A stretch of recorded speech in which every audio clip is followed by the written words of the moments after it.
జై శ్రీనారాయణ.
అంగన్మాన్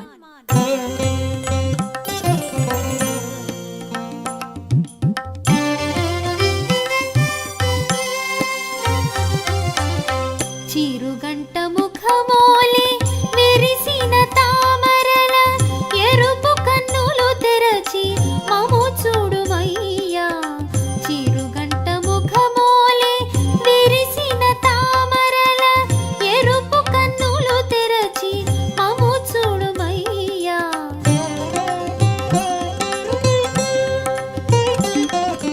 అందమౌ భూమండలంబునంతయు నేలి అహమావరించిన అభిమానులందరినీ అడుగుకు నెట్టిన అధిపతికి దాసులై ఆశ్రయించిన ఎటుల మేము చెరితిమి.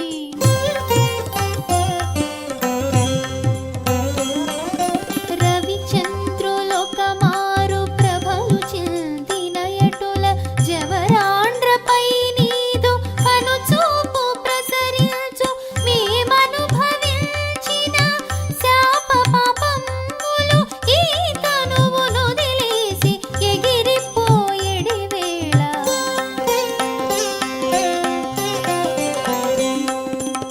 చిరుగంట ముఖమోలే విరిసిన తామరల ఎరుపు కన్నులు తెరచి మము చూడుమయ్యా.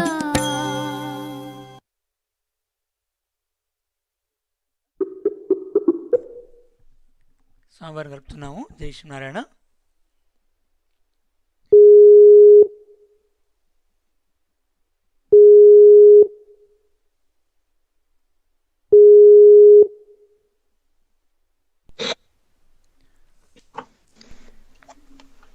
జై శ్రీనారాయణ. ధనుర్మాస వ్రతంలో 22వ రోజులో భక్త బృందానికి సుస్వాగతం. నేడు మనం 22వ పాశురంలో మరొకసారి మన పరమాత్మ యొక్క వైభవాన్ని మనం తెలుసుకోవడానికి అద్భుతమైన ప్రవచన పాశురం మనం ఇవాళ వినబోతున్నాం. భక్తులందరూ కూడాను శ్రద్ధ కలిగించాలని మనవి చేస్తూ భక్తుల తరపున సాష్టాంగ ప్రణామాలతో శుభోదయం పలుకుతూ శ్రీ శ్రీ శ్రీ వెంకటాచార్య శ్రీకృష్ణ స్వామివారిని నేటి మన ప్రవచనాన్ని అందించడానికి ప్రారంభించడానికి ప్రార్థిస్తున్నాను. జై శ్రీమనారాయణ. హరి ఓం.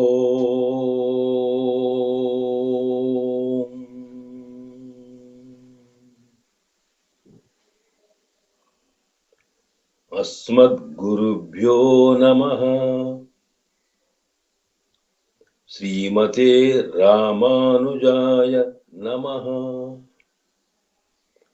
శ్రీమన్నారాయణ శరణౌ శరణం ప్రపద్యే. శ్రీమతే నారాయణాయ నమః. నీలాతుంగస్తనగిరితటీ సుప్తం నీలాతుంగస్తనగిరితటీ సుప్తముద్బోధ్య కృష్ణం పారార్థ్యం స్వం శృతిశతశిరసిద్ధమధ్యాపయంతి.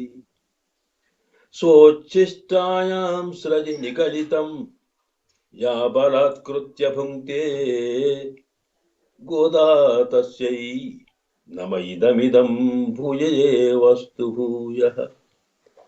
గోదా తస్యై నమ ఇదమిదం భూయ ఏవస్తు భూయః.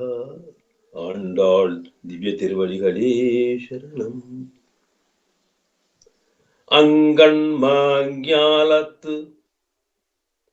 അങ്കൺമാജ്ഞാലത്തരിശര് അഭിമാനഭംഗമായി. അങ്കൺമാജ്ഞാലത്തരിശര് അഭിമാനഭംഗമായി വന്നു നിൻ പള്ളിക്കട്ടിൽ കീഴേ. செங்கமிருப்பார் போல் வந்து தலப்பெய்தோம். கிங்கிணி வாயிச்செய்த தாமரை பூ போலே. கிங்கிணி வாயிச்செய்த தாமரை பூ போலே செங்கண் சிறுதே எம்மேல் விஜயாவோ. திங்களும் ஆதித்யனும் எழுந்தாப்போல் அங்கண் இரண்டும் கொண்டு எங்களு மேல் நோக்குதியேல். எங்களு மேல் சாபமிழுந்து ஏலோரெம்பாவாய். எங்களு மேல் சாபமிருந்து ஏலோரெம்பாவாய். அங்கண்மாஞாலத்தரிசரு அபிமானபங்கமாய் வந்து நின் பள்ளிக்கட்டில் கீழே. செங்கமிருப்பார் போல் வந்து தலப்பெய்தோம். கிங்கிணி வாயிச்செய்த தாமரை பூ போலே செங்கண் சிறுதே எம்மேல் விஜயாவோ. திங்களும் ஆதித்யனும் எழுந்தாப்போல் அங்கணிரண்டும் கொண்டு எங்களு மேல் நோக்குதியேல்லு. எங்களு மேல் శాపబిజుందు ఏలోరెంబావాయి. எங்களு மேல் శాపబిరుందు ஏலோரெம்பாவாய். ஆண்டாள் திவ்ய திருவடிகளே சரணம்.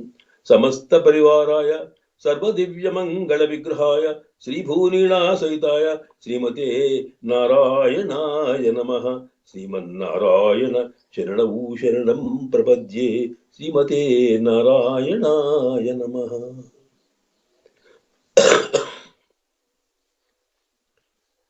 పరమ పూజ్య భాగవతోత్తములారా, ఈరోజు మన ఆండాళ్ తల్లి కృప చేసిన తిరుప్పావై దివ్య ప్రబంధంలో 22వ పాశురం యొక్క విశేషాలని మనం సేవించబోతున్నాం. ఇంతదాకా కృష్ణ భగవానుని దర్శనం లేకపోవడం వల్ల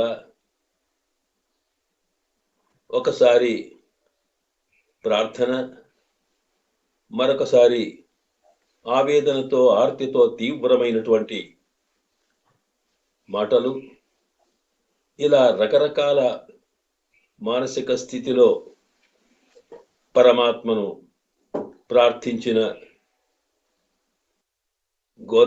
గోపిక నాయకత్వంలోని గోపికలు ఈనాడు సర్వేశ్వరుడైన శ్రీ కృష్ణ భగవాను ముందు తల వంచి నమస్కరిస్తూ 2 చేతులు జోడించి స్వామి అని పలుకుతున్నారు. నిన్నటి ఏత్తక్కణంగల్ అనే పాశరంలో చివరికి తమ విజ్ఞప్తిని అందిస్తూ, కృష్ణ మాత్తార్ ఉనక్కు ఉన్వలిదులయిందు ఉన్వాషర్కణ్ ஆத்தாத வந்து உன்னடிபடியும் ஆப்போலே போத்தியாம் வந்தோம் புகழிந்து ఏలోరెంబావాయ్. స్వామి, ఇంతకాలం మేము మీకు దూరమైనమే. ఆ దూరం అవడానికి మాకున్నటువంటి అభిమానము, గర్వము, అహంకారం ఏదైనా కావచ్చు స్వామి. కానీ ఈనాడు మాకున్న పరిస్థితి ఏమిటో తెలిసి మా అహంకారాన్ని, మా అభిమానాన్ని అన్నిటిని కూడా నీ కృప వల్లనే పోగొట్టుకొని నీ యొక్క కళ్యాణ గుణ వైభవాన్ని తెలుసుకున్న తర్వాత నీవు పరాత్ముడివి, పరమాత్మ తత్వం తెలుసుకున్న తర్వాత నీ కృప తప్ప మాకు మరొక గతి లేదు అని భావించి మేము అనన్య గతికులము, నీవు తప్ప నాకు మరొక నిన్ను పొందడానికి వేరుగా మార్గం లేదు అని తెలుసుకొని నీ బాణాలకి, నీ వీరత్వానికి లొంగిపోయిన నీ భక్తుల శత్రువులో లేక నిన్ను కాదన్న నాస్తికులో చివరికి నీ దగ్గరికే వచ్చి నీ శ్రీపాదములనే చేరుకున్నట్టుగా మేము కూడా ఈనాడు నీ కళ్యాణ గుణ తత్వానికి లొంగిపోయి నిన్ను మేము శరణు వేడుతున్నాం స్వామి అని నిన్న ప్రార్థించారు. ఆ ప్రార్థనని మరింతగా కొనసాగిస్తూ ఈనాటి పాసనంలో కూడా మొదట తమ దీనమైన స్థితిని చెబుతున్నారు. అందులో శరణాగతి చేయడం తప్ప పరమాత్మ యొక్క అనుగ్రహం పొందడానికి మరొక మార్గం లేదన్నారు. ఎందుకంటే స్వామి మాకు నోక్కుదియేల్ ఎంగల్ శాపమిషుందు అని ఈ పాసరంలో చివరి మాటగా చెప్పుకున్నారు. ప్రతి పాసరంలో కూడా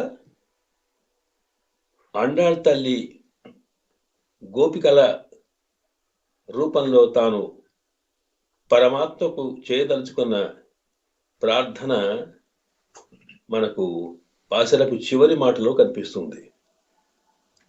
ఆ పాశరంలో ఉన్న తత్వం ఏమిటో, తాను చెప్పదలుచుకున్నటువంటి విషయం ఏమిటో మనకు ఎప్పుడు కూడా ఆ పాశరపు చివరి మాట మనకు వివరిస్తుంది.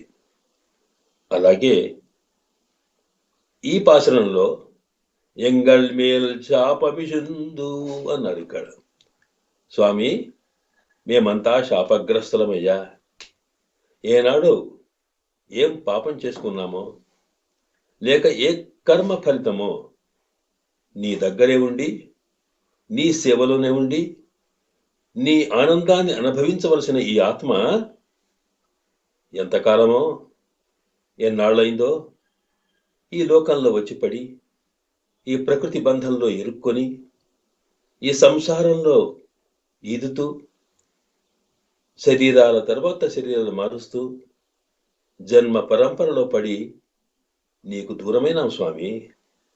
ఇలా దూరం అవడానికి ఎవరో ఒకరు పెట్టిన శాపమే కదా కారణం. ఏ శాపమో మాకు తెలియదు, కానీ ఈనాడు నీ కృప వల్ల మేము కనీసం నీ దగ్గరికి రాగలిగాము. కానీ ఈ ఉచ్చిన బంధం మళ్ళీ పోకుండా స్థిరంగా నీ దగ్గర ఉండాలనుకున్నప్పుడు నిన్ను పొందకుండా చేసిన ఆటంకాలు ఏవితున్నవో అవి మా పాలిట శాపాలు. వాటిని తొలగించాలి నీవే. అలా తొలగించగలిసిన శక్తి నీ కటాక్షములో ఉన్నది స్వామి. నీవు చల్లని చూపులతో దాసులను అనుగ్రహిస్తే మాకున్న సకల పాపాలు నివృత్తి అయిపోతాయి. నిన్ను పొందకుండా ఉండేటువంటి దుర్బుద్ధి ఉందే, మాలో ఉండే అహంకారము, దురభిమానం ఉందే, అవి పోతాయి స్వామి. ఎందుకొనకంటే నీ చరిత్రను, నీ లీలల్ని మేము పరిశీలించినప్పుడు ఎప్పుడైనా మాకు తెలిసేది ఒకటే, ఈ లోకంలో ప్రతివాడు శాపగ్రస్తుడే. ఏదో ఒక శాపం, ఏదో ఒక కర్మ ఫలితంగా ఈ లోకంలో జీవులంతా కూడా బద్ధులై ఉన్నారని, దాని విముక్తి నీ కృప వల్ల కలిగిందని మాకు తెలుసు. నీవు రామచంద్రుడిగా అవతరించినప్పుడు ఎందరెందరికో శాపగ్రస్తులకి శాప విముక్తి జరిగిందే. రాక్షస ప్రకృతులుగా ఉన్న విరోధుడు కానీ లేదా కబంధుడు కానీ, ఆ మాటకొస్తే రావణాసురుడు గానిగాక వీళ్ళంతా పూర్వజన్మలో నిన్ను సేవించిన వాళ్లే, లేదా ఉత్తమమైన గంధర్వాది జీవితాలు గడిపిన వాళ్లే. కానీ ఏదో ఒక కారణంగా, ఏదో ఒక శాపంగా వాళ్ళు ఈనాడు నీ రామావతార కాలంలో వాళ్ళు రాక్షస ప్రకృతులుగా పుడితే నీవు అక్కడి దాకా వెళ్ళి ఒక్కొక్క రాక్షసుని ఎదుర్కొని వాళ్ళను కరుణాకటాక్షాలతో కేవలం చూపడమే కాకుండా వాళ్లకున్నటువంటి కర్మబంధమైన శరీరాలు తొలగించి శాప విముక్తి చేశావే. వాళ్ళు చెప్పుకున్నారే, విరోధుడు గాని కబంధుడు గాని, స్వామి మేమంతా గంధర్వులము, ఏదో శాపగ్రస్తులము, నీ కారణంగా ఈనాడు మేము విముక్తులమేనని చెప్పుకున్నారే. కనుక స్వామి రాక్షస ప్రకృతులే కాదు, ఆనాటి ఋషులు కూడా నీ దర్శనం కోసం ఎదురు చూచారే. ఎదురు చూస్తూ నీ స్పర్శ వల్ల వాళ్ళు విముక్తి పొందారు. వాస్తవానికి శరభంగుడు అనే మహర్షి, ఆయన గొప్ప తపస్సంపన్నుడే. ఆయన చేసిన తపస్సుకు ఫలితంగా ఆయనకు ఇంద్రుడు స్వర్గాన్ని ఇవ్వడానికి వచ్చాడు. కానీ నీ దర్శనం కలిగినప్పుడు తాను తన కర్మ ఫలితాలన్నింటినీ కూడా నీ శ్రీచరణాల మీద సమర్పించి నిన్ను ప్రపత్తి చేసి తాను మళ్ళీ మళ్ళీ పుట్టి మళ్ళీ పునర్జన్మ కలిగేటువంటి అవకాశం ఇచ్చే స్వర్గానికన్నా నీ పరమపదమే గొప్పగా భావించుకొని నీ కృప వల్ల వెళ్ళాడే, అది ఒక రకమైన అడ్డంకే. ఇలాగా నీ అవతార కాలంలో ఎవరిని చూసినా వారికి కొన్ని శాపం విముక్తి జరిగింది. ఇంతదెందుకు స్వామి, నీ కటాక్షం వల్లనే కదా శబరిమాత అంతకాలం దాకా ఉండి ఆ తర్వాత పాదమూలంగమిష్యామి అని మా ఆచార్యుల యొక్క పాదాల దగ్గరికి శ్రీపాదములకు నేను చేరుకుంటానన్నదే. చక్షుషా తవ సౌమ్యేన పూతాస్మి రఘునందన, తవ సౌమ్యేన చక్షుషా.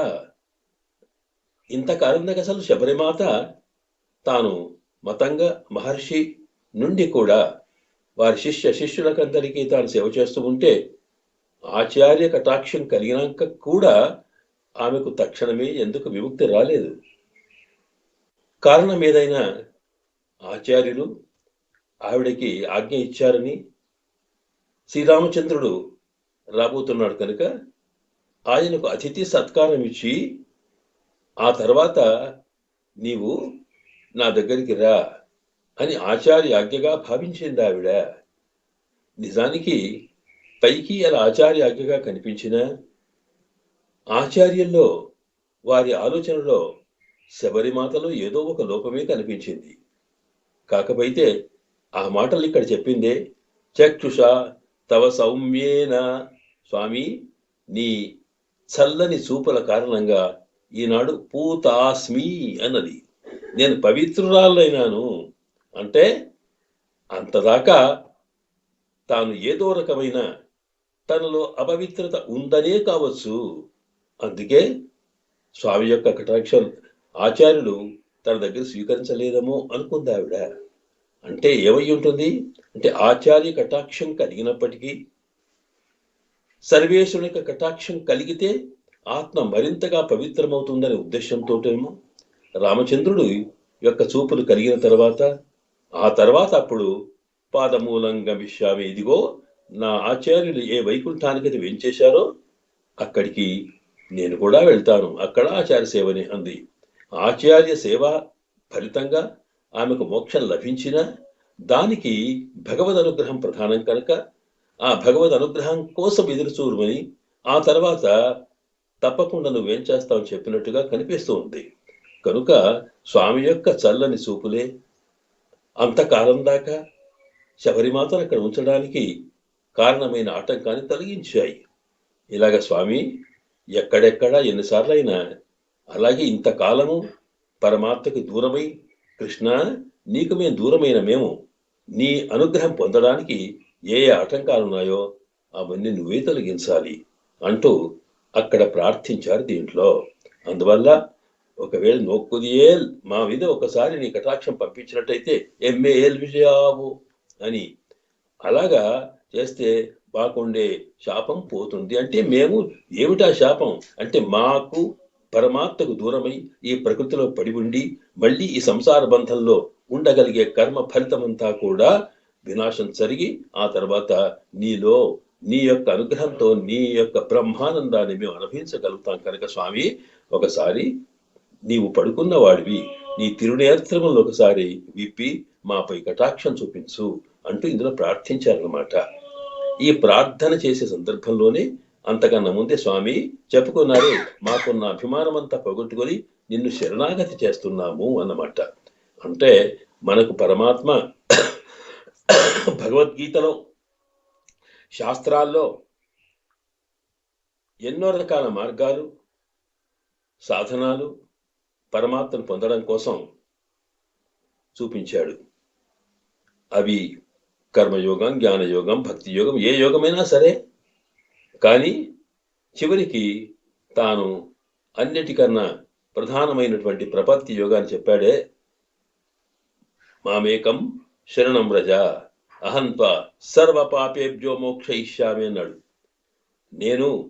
నన్ను నువ్వు శరణు పెడితే నన్ను పొందకుండా ఆటంకపరిచేవి ఎన్ని రకాల విషయాలున్నా వాటిని నేనే తొలగిస్తాన్నాడే, ఆ పాపములే ఈ శాపం కనుక అవి పోవాలని నువ్వు చెప్పావు కనుక నేను నీకు శరణ చేస్తున్నావు కనుక స్వామి అంటూ ఒక శరణు చేశారట. ఈ శరణాగతి చేయడంలో కూడా ఒక పద్ధతి ఉంది. అలా చేస్తేనే స్వామికి సంతోషమట. లేకపోతే అది కూడా ఒక్కొక్కసారి లోపముతో కూడుకున్నదైతే ఫలితం రాకపోవచ్చు అంటూ దానికి షడ్విధ శరణాగతి అని శాస్త్రం చెబుతున్నది. ప్రపత్తి శాస్త్రంలో శరణాగతి అంటే శరణు వేడడం అన్నమాట. స్వామి నీవు తప్ప నాకు మరొకడు ఇంకా వేరే గతి లేదు అని చెప్పడం, దానికే ప్రపత్తి అని మరొక పేరు. లేదా భరన్యాసం అంటే సకల భారములు సర్వేశ్వరుని ఉంచడం, దాన్ని భరన్యాసం అంటాం. ఇలాంటి వేరు వేరు పేర్లతో పిలువబడ్డప్పటికీ కూడా ఒకటే దాంట్లో నీవే తప్ప ఈ తప్పరం పెరగలాకక్కర్లేదని. మరి వీళ్ళు వెళ్ళి అక్కడ దాకా ఆయన కలిసిన నీలాదేవితో స్వయంగా తాము చేరి స్వామి ప్రార్థించిన తాను మేలుకొని తన కటాక్షం ఎందుకు ప్రసరింప చేయలేదంటే ఇంకా పరీక్షిస్తున్నాడు. ఎందుకొనకంటే సామాన్యంగా ప్రపత్తి చేయడం చేస్తాం, కానీ ఒక్కొక్కసారి ఆపత్తు వచ్చినప్పుడు ఆపత్తు తట్టుకోలేక పరమాత్మ నీవే దిక్కు అనిపోతాం. ఆ తర్వాత మళ్ళీ ఆపత్తు తొలగించాడు అనుకోండి, మనం మళ్ళీ పరిస్థితి వస్తే మళ్ళీ ఒకసారి మనలో అహంకారం పెరిగే అవకాశం ఉంది. అలా కాకుండా సర్వేశ్వరుడు తప్ప వేరే అన్య దేవతల మీద మాకు వేరే విశేషమే లేదు, నీవే సర్వదేవత మూర్తివి కనుక నిన్నే నేను ఆశ్రయిస్తున్నామని గట్టిగా ఉందా లేదా వీళ్ళ విశ్వాసము అని పరీక్షించడం కోసం ఇంకా ఆలస్యం చేస్తున్నాడట ఆయన. కనుక ఇంకా సాక్షాత్కరించేటువంటి స్థితి రాలేదు. ఎందుకు రాలేదంటే ఇది పరిస్థితి పరీక్షిస్తున్నాడు కనుక వీళ్ళు ఏం చెప్తున్నారు, ఇంతకు ముందు పాశురంలో అనన్యగతి అన్నారే, మాకు వేరే ఆధారమే లేదు అన్నారు. అదే ఇక్కడ చెబుతూ మరొక మాట చెప్పారు, అవును వేరే గతి లేదు, మమ్మల్ని రక్షించేవాడు నువ్వే అన్నావు, కానీ దేనికోసం ఇది కూడా ముఖ్యమే. ఎందుకంటే స్వార్థమా పరార్థమా అంటే మేము సంతోషించాలనో మేము బాగుపడాలనో మా పాప నివృత్తి కావాలనో అలాంటివి చేసుకోవడం కోసం నీవే మార్గం అంటే ఆయననే సాధనంగా చేసుకొని నీవు ఫలమేం కోరుతున్నావు, అది కూడా ముఖ్యం. అది మనం ఇంతకుముందు విన్నామే. ఎందుకనకంటే సామాన్యంగా ఫలాన్ని కోరేటప్పుడు సాధనము నువ్వే మాకు వేరే గతి లేదన్నాం. కానీ గతి లేకపోతే నేను ఆధారంగా ఉంటే పరమాత్మ ఆధారమైతే పరమాత్మను మనము అనుగ్రహం పొందితే దానివల్ల నువ్వేం ఫలం పొందదలుచుకున్నావు, ఇది కూడా ముఖ్యం.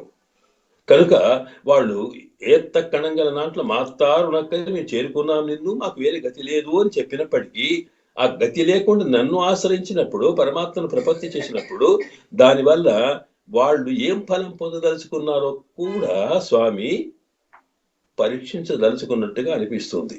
అందువల్ల అక్కడ వీళ్ళు స్పష్టపరుస్తున్నారు, మా గతి లేకపోవడమే కాదు మా ఫలము కూడా నీవే. నీ కోసమే మేము ఉన్నాము, అందువల్ల ఇది నీ సొత్తు, ఇది మాకు ఇప్పుడు గుర్తయింది. కనుక ఏమిటంటే మాకుండేది ఏమిటంటే నీవు ఎట్లయినా మమ్మల్ని వాడుకోవచ్చు, మేము నీకు సంబంధించిన వాళ్ళము కనుక స్వామి ఇందులో మాదేమి లేదు, నీ సంతోషమే ప్రధానము అంటూ ఇందులో అనన్య అర్హ శేషత్వము అనేటువంటి మాట చెప్తాం. ఇది కాస్త వేదాంతంలో మనం టెక్నికల్ వర్డ్ అనొచ్చు, సాంకేతికమైనటువంటి మాట. ఇక్కడ ఏంటంటే శేషత్వము అంటే స్వామికే వినియోగపడుట.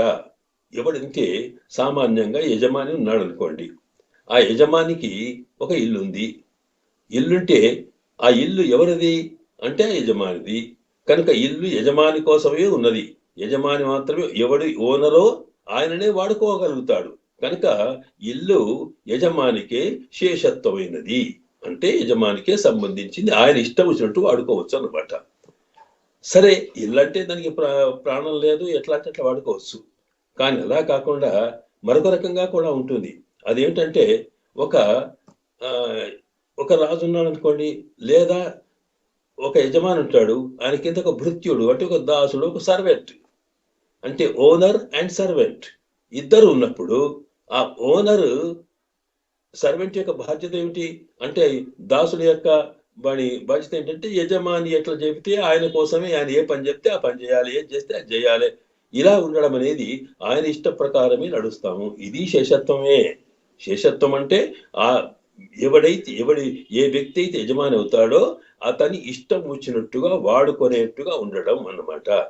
ఇది సామాన్యంగా ఇల్లు లాంటిది ఉందనుకోండి, దానికి ఇంకా దాన్ని ఎదిరించే శక్తి లేదు కనుక అది ఎట్లా వాడుకోవచ్చు.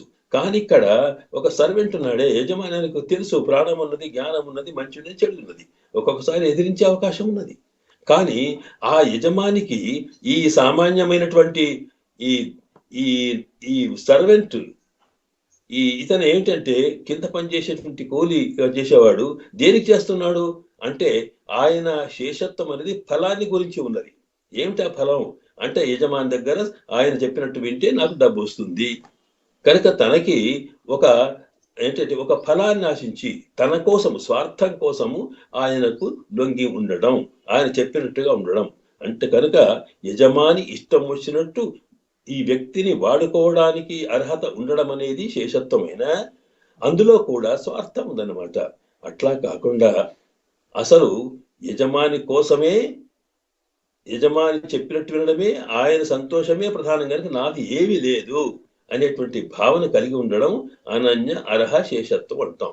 అన్య అర్హము వేరే తగినది కాదు అనన్యము. కనుక పరమాత్మ కోసమే ఉండి ఏదో ఆశించి కాదు, ఆయన సంతోషం కోసం, ఆయన ఇష్టం కోసం, ఆయన ఎట్లా పడితే అట్లా వాడుకోవడం కోసం ఉండేదాన్ని అనన్య అర్హ శేషత్వం అంటాం. అప్పుడు ఆయనకు చాలా సంతోషం. సొత్తు నాదే కాకుండా నేను నా ఇష్టం వచ్చినట్టుగా వాడుకోవచ్చును అనే భావనని చెప్పడమే అక్కడ ప్రపత్తిలో నీవే తప్ప మరొకటి లేదన్నప్పుడు శరణాగతి చేసేటప్పుడు స్వామి నేను నీకోసమే ఉన్నాను, ఆత్మస్వరూపం అది కనుక ఇందులో నా స్వతంత్రం లేదు, నీవెట్లైనా వాడుకోవచ్చు. కనుక ఇంతకాలం నేను నాదనుకున్నానే, ఇప్పుడు సొమ్ము నీది, నువ్వు నీ ఇష్టం వచ్చినట్టు వాడుకోవచ్చు అని సర్వ విధములో కూడా లొంగి ఉండడం అనేటువంటిదే అక్కడ శరణాగతికి ప్రధానమైన లక్షణంగా. కనుక అనన్యార్హ శేషత్వం, అనన్య గతి ఉన్నది కానీ అనన్య అర్హ శేషత్వం అనేది ఈ వీరిలో ఉందా లేదా అని పరీక్షించడానికి కోసము తాను మరింతగా ఆలస్యం చేస్తున్నాడట. కనుక ఈ అనన్య అర్హ శేషత్వం అనేది చెప్పడం కోసం శరణాగతి చేశారు. అక్కడ చేసేటప్పుడు కొన్ని పద్ధతులు ఉన్నాయన్నారు. పద్ధతులు పాటించినా పాటించకపోయినా పరమాత్మ యొక్క అనుగ్రహం కలిగితే అది వేరే విషయం అనుకోండి. కానీ శాస్త్ర ప్రకారము శరణాగతి అంటే ఏమిటి, ఎలా చేయాలి, చేస్తే పరమాత్మకు సంతోషం ఎట్లా కలుగుతుందనడానికి షడ్విధా శరణాగతి అని శరణాగతి చేసేది 6 రకాలుగా ఉంటుందట. ఒకటి దాంట్లో ఆనుకూల్యస్య సంకల్ప, ప్రాతికూల్యస్య వర్జనం, రక్షిష్యతీతి విశ్వాసః, గోతృత్వవర్ణం తథా ఆత్మ నిక్షేపకారుణ్యే షడ్విధా శరణాగతి. ముందేమిటి, స్వామి దగ్గరికి వెళ్ళి ఏదో ఆపత్తు వచ్చిందని కాడబెట్టుకోవడం కాదు. ఆనుకూల్యస్య అనుకూలం, నాకు అన్ని విధముల కూడా పరమాత్మనే అనుకూలమైన వాడు. మరొకటి కాదు అనేటువంటి భావన ముందుండాలి. సంకల్ప అనేదట. అంటే ఇక్కడ అనుకూలం అనే మాటలో ఒక విశేషం ఉన్నది. ఆ లోతులోకి వెళ్తే కానీ మనకు దీని అర్థం ఏంటో స్పష్టం కాదు. కూలం అంటే ఒడ్డు, అను అంటే అనుసరించి. అంటే ఒక నదీ ప్రవాహం ప్రవహిస్తుంది అనుకోండి, దానికి ఈవలి ఒడ్డు ఉంటుంది, ఆవలి ఒడ్డు ఉంటుంది. ఈ రెంటి మధ్యన ఈవలి ఒడ్డు నుంచి ఆవలి ఒడ్డునకు వెళ్ళాలనుకున్నప్పుడు ఆ నదిలో నుంచి మనం ప్రయాణం చేస్తూ వెళ్ళాలి. ఎటువైపు వెళ్తామో దాన్ని అను అంటే దాన్ని అనుసరించి, ఫాలోయింగ్ ఇట్ వెళ్తామన్నమాట. కూలం అంటే ఒడ్డు, అంటే ఈ ఒడ్డు నుండి ఆ అవతలి ఒడ్డునకి అనుసరించి వెళ్తాం కనుక దానికి అనుకూలము అంటాం. కనుక ఇక్కడ ఈ నది అంటే జీవన సంసార ప్రవాహము, ఈ ఒడ్డు అంటే ఇదిగో ఇక్కడ ఉన్నటువంటి భౌతికమైన ఈ ప్రపంచము.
కాల్ డ్రాప్ అయిందండి, ఇప్పుడే మళ్ళీ ఫిక్స్ చేస్తున్నాం. వచ్చిన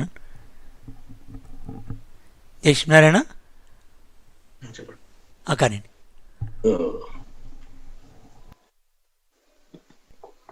ప్రపత్తిలో మొదటి 6 విధములుగా ఉన్న ప్రపత్తిని అనుసరించేటప్పుడు మొదటి మాట ఆనుకూల్యస్య సంకల్ప అన్నాం. అనుకూలం అంటే ఏమిటో మనం వివరిస్తున్నాం. ఇక్కడ యువతలి ఒడ్డు నుండి అవతలి ఒడ్డునకు నది దాటి వెళ్ళడాన్ని అనుకూలమని శబ్దం అన్నమాట. ఈ సంసారం అనేది ఒక ప్రవాహం అనుకుంటే, మనం ఉన్నటువంటి ఈ ప్రపంచం, ఈ భౌతిక ప్రపంచం అయితే ఉందో ప్రకృతి సంబంధం ఒక ఒడ్డు. ఈ సంసారానికి బయట పరమపదం పరమాత్మ యొక్క స్థానం రెండవ ఒడ్డు. కనుక ఇక్కడి నుంచి అక్కడికి పోవాలనేటువంటి భావన కలిగి ఉన్నప్పుడు మాత్రమే శరణాగతి ఫలిస్తూ ఉంది. లేదా మిగతా ఫలాలు భౌతికమైన ఫలాల కోసం శరణాగతి చేస్తే సరే పరమాత్మ ఇస్తాడు, కానీ బంధము తప్పదు. కనుక నీవు విముక్తి కలగాలనుకున్నప్పుడు ఆనుకూల్యస్య సంకల్పం అంటే పరమాత్మనే చేరుకోవాలి, ఆయననే నాకు కావలసిన వాడు, ఆయననే నాకు శ్రమించేవాడు అని పరమాత్మ విషయంలో అనుకూలము కలిగి ఉండడం ఆ మనసులో అనుకోవాలి. ఇది మొదట. ఆ తర్వాత అలా ఉండడమే కాకుండా ప్రాతికూల్యస్య వర్జనం, ప్రతికూలము అంటే ఆ ఒడ్డుకి అగేన్స్ట్ అన్నమాట. దానికి ఎదురుగా ఉన్నది మళ్ళీ ఈ లోకం.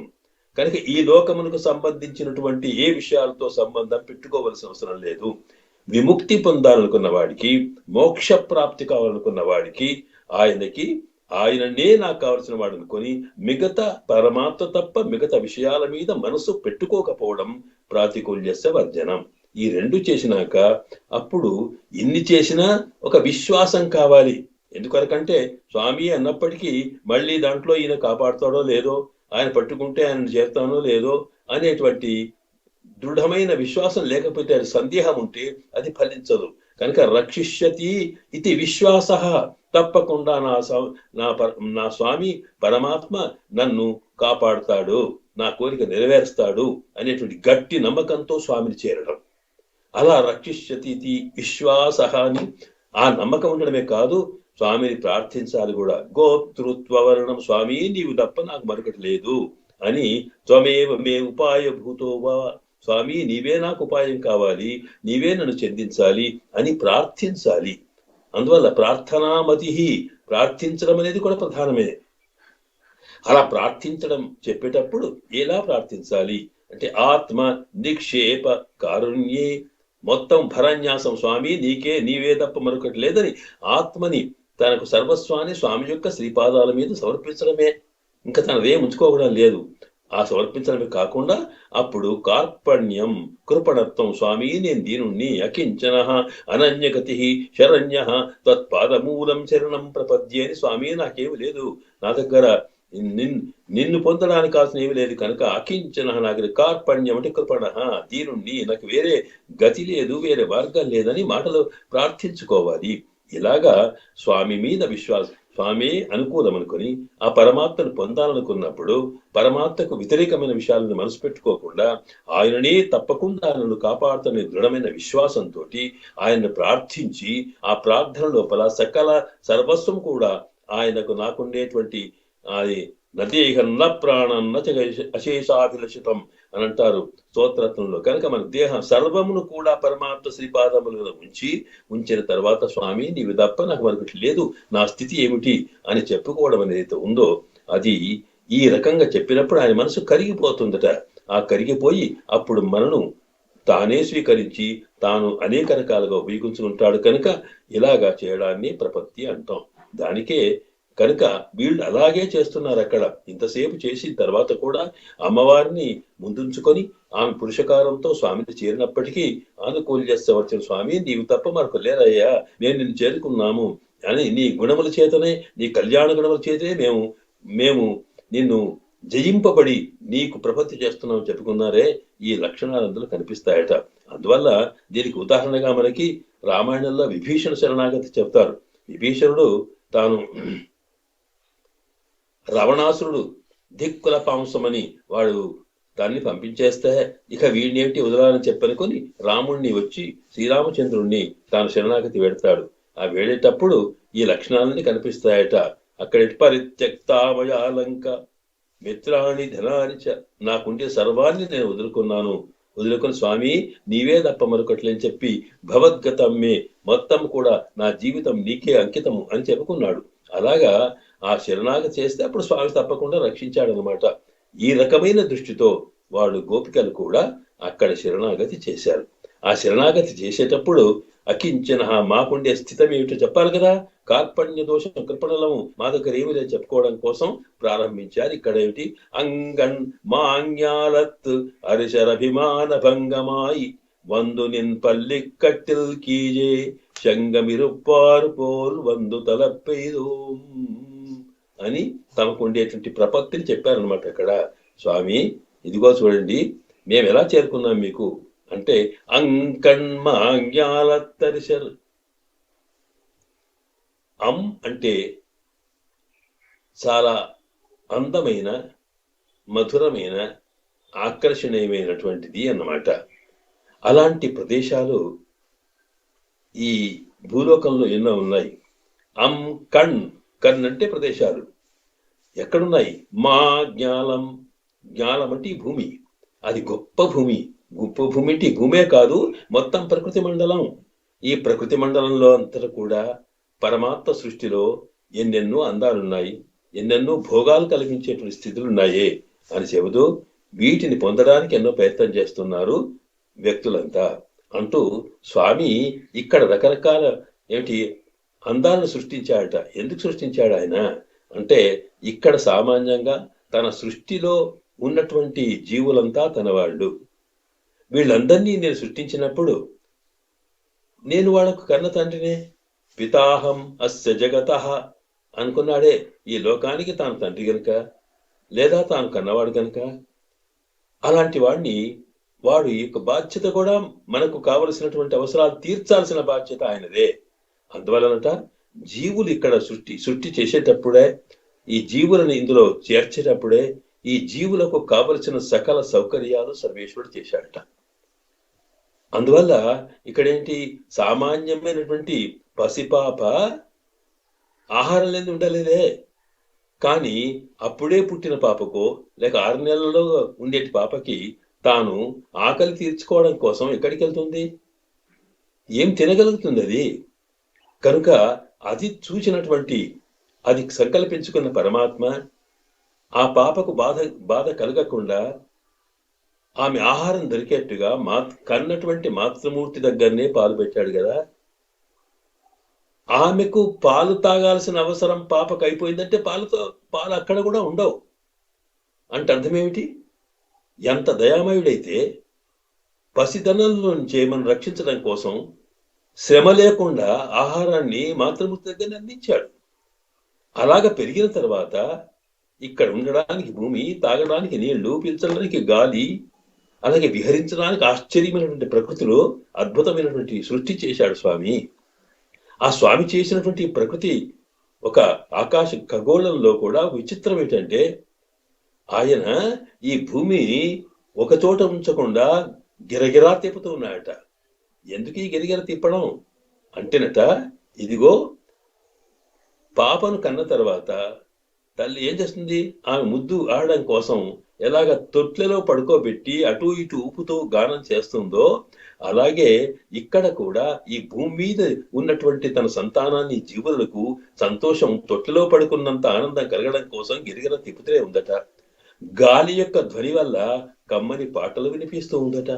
అలాగే ఆకాశం పైన కప్పితే, అంటే తొట్టెలో పడుకున్నటువంటి పాపకి తాను ఆనందం కలగడం కోసం పైన ఒక చాందిని కట్టి, ఒక గట్టగట్టి రకరకాల బల్బులో బొమ్మలో కట్టినట్టుగానే ఆకాశం అనేటువంటి ఒక చాందిని లాంటిది ఒక కట్టి రంగురంగుల రూపాల్లో ఉన్నటువంటి వస్తువులు అక్కడ పెడుతూ గోళాలను పెట్టి, దాంతో పాటు చంద్రుడు, సూర్యుడు, నక్షత్రాలు ఇలాంటి బల్బుల్ని వెలిగించి ఇవన్నీ ఎవరి కోసం పెట్టాడు?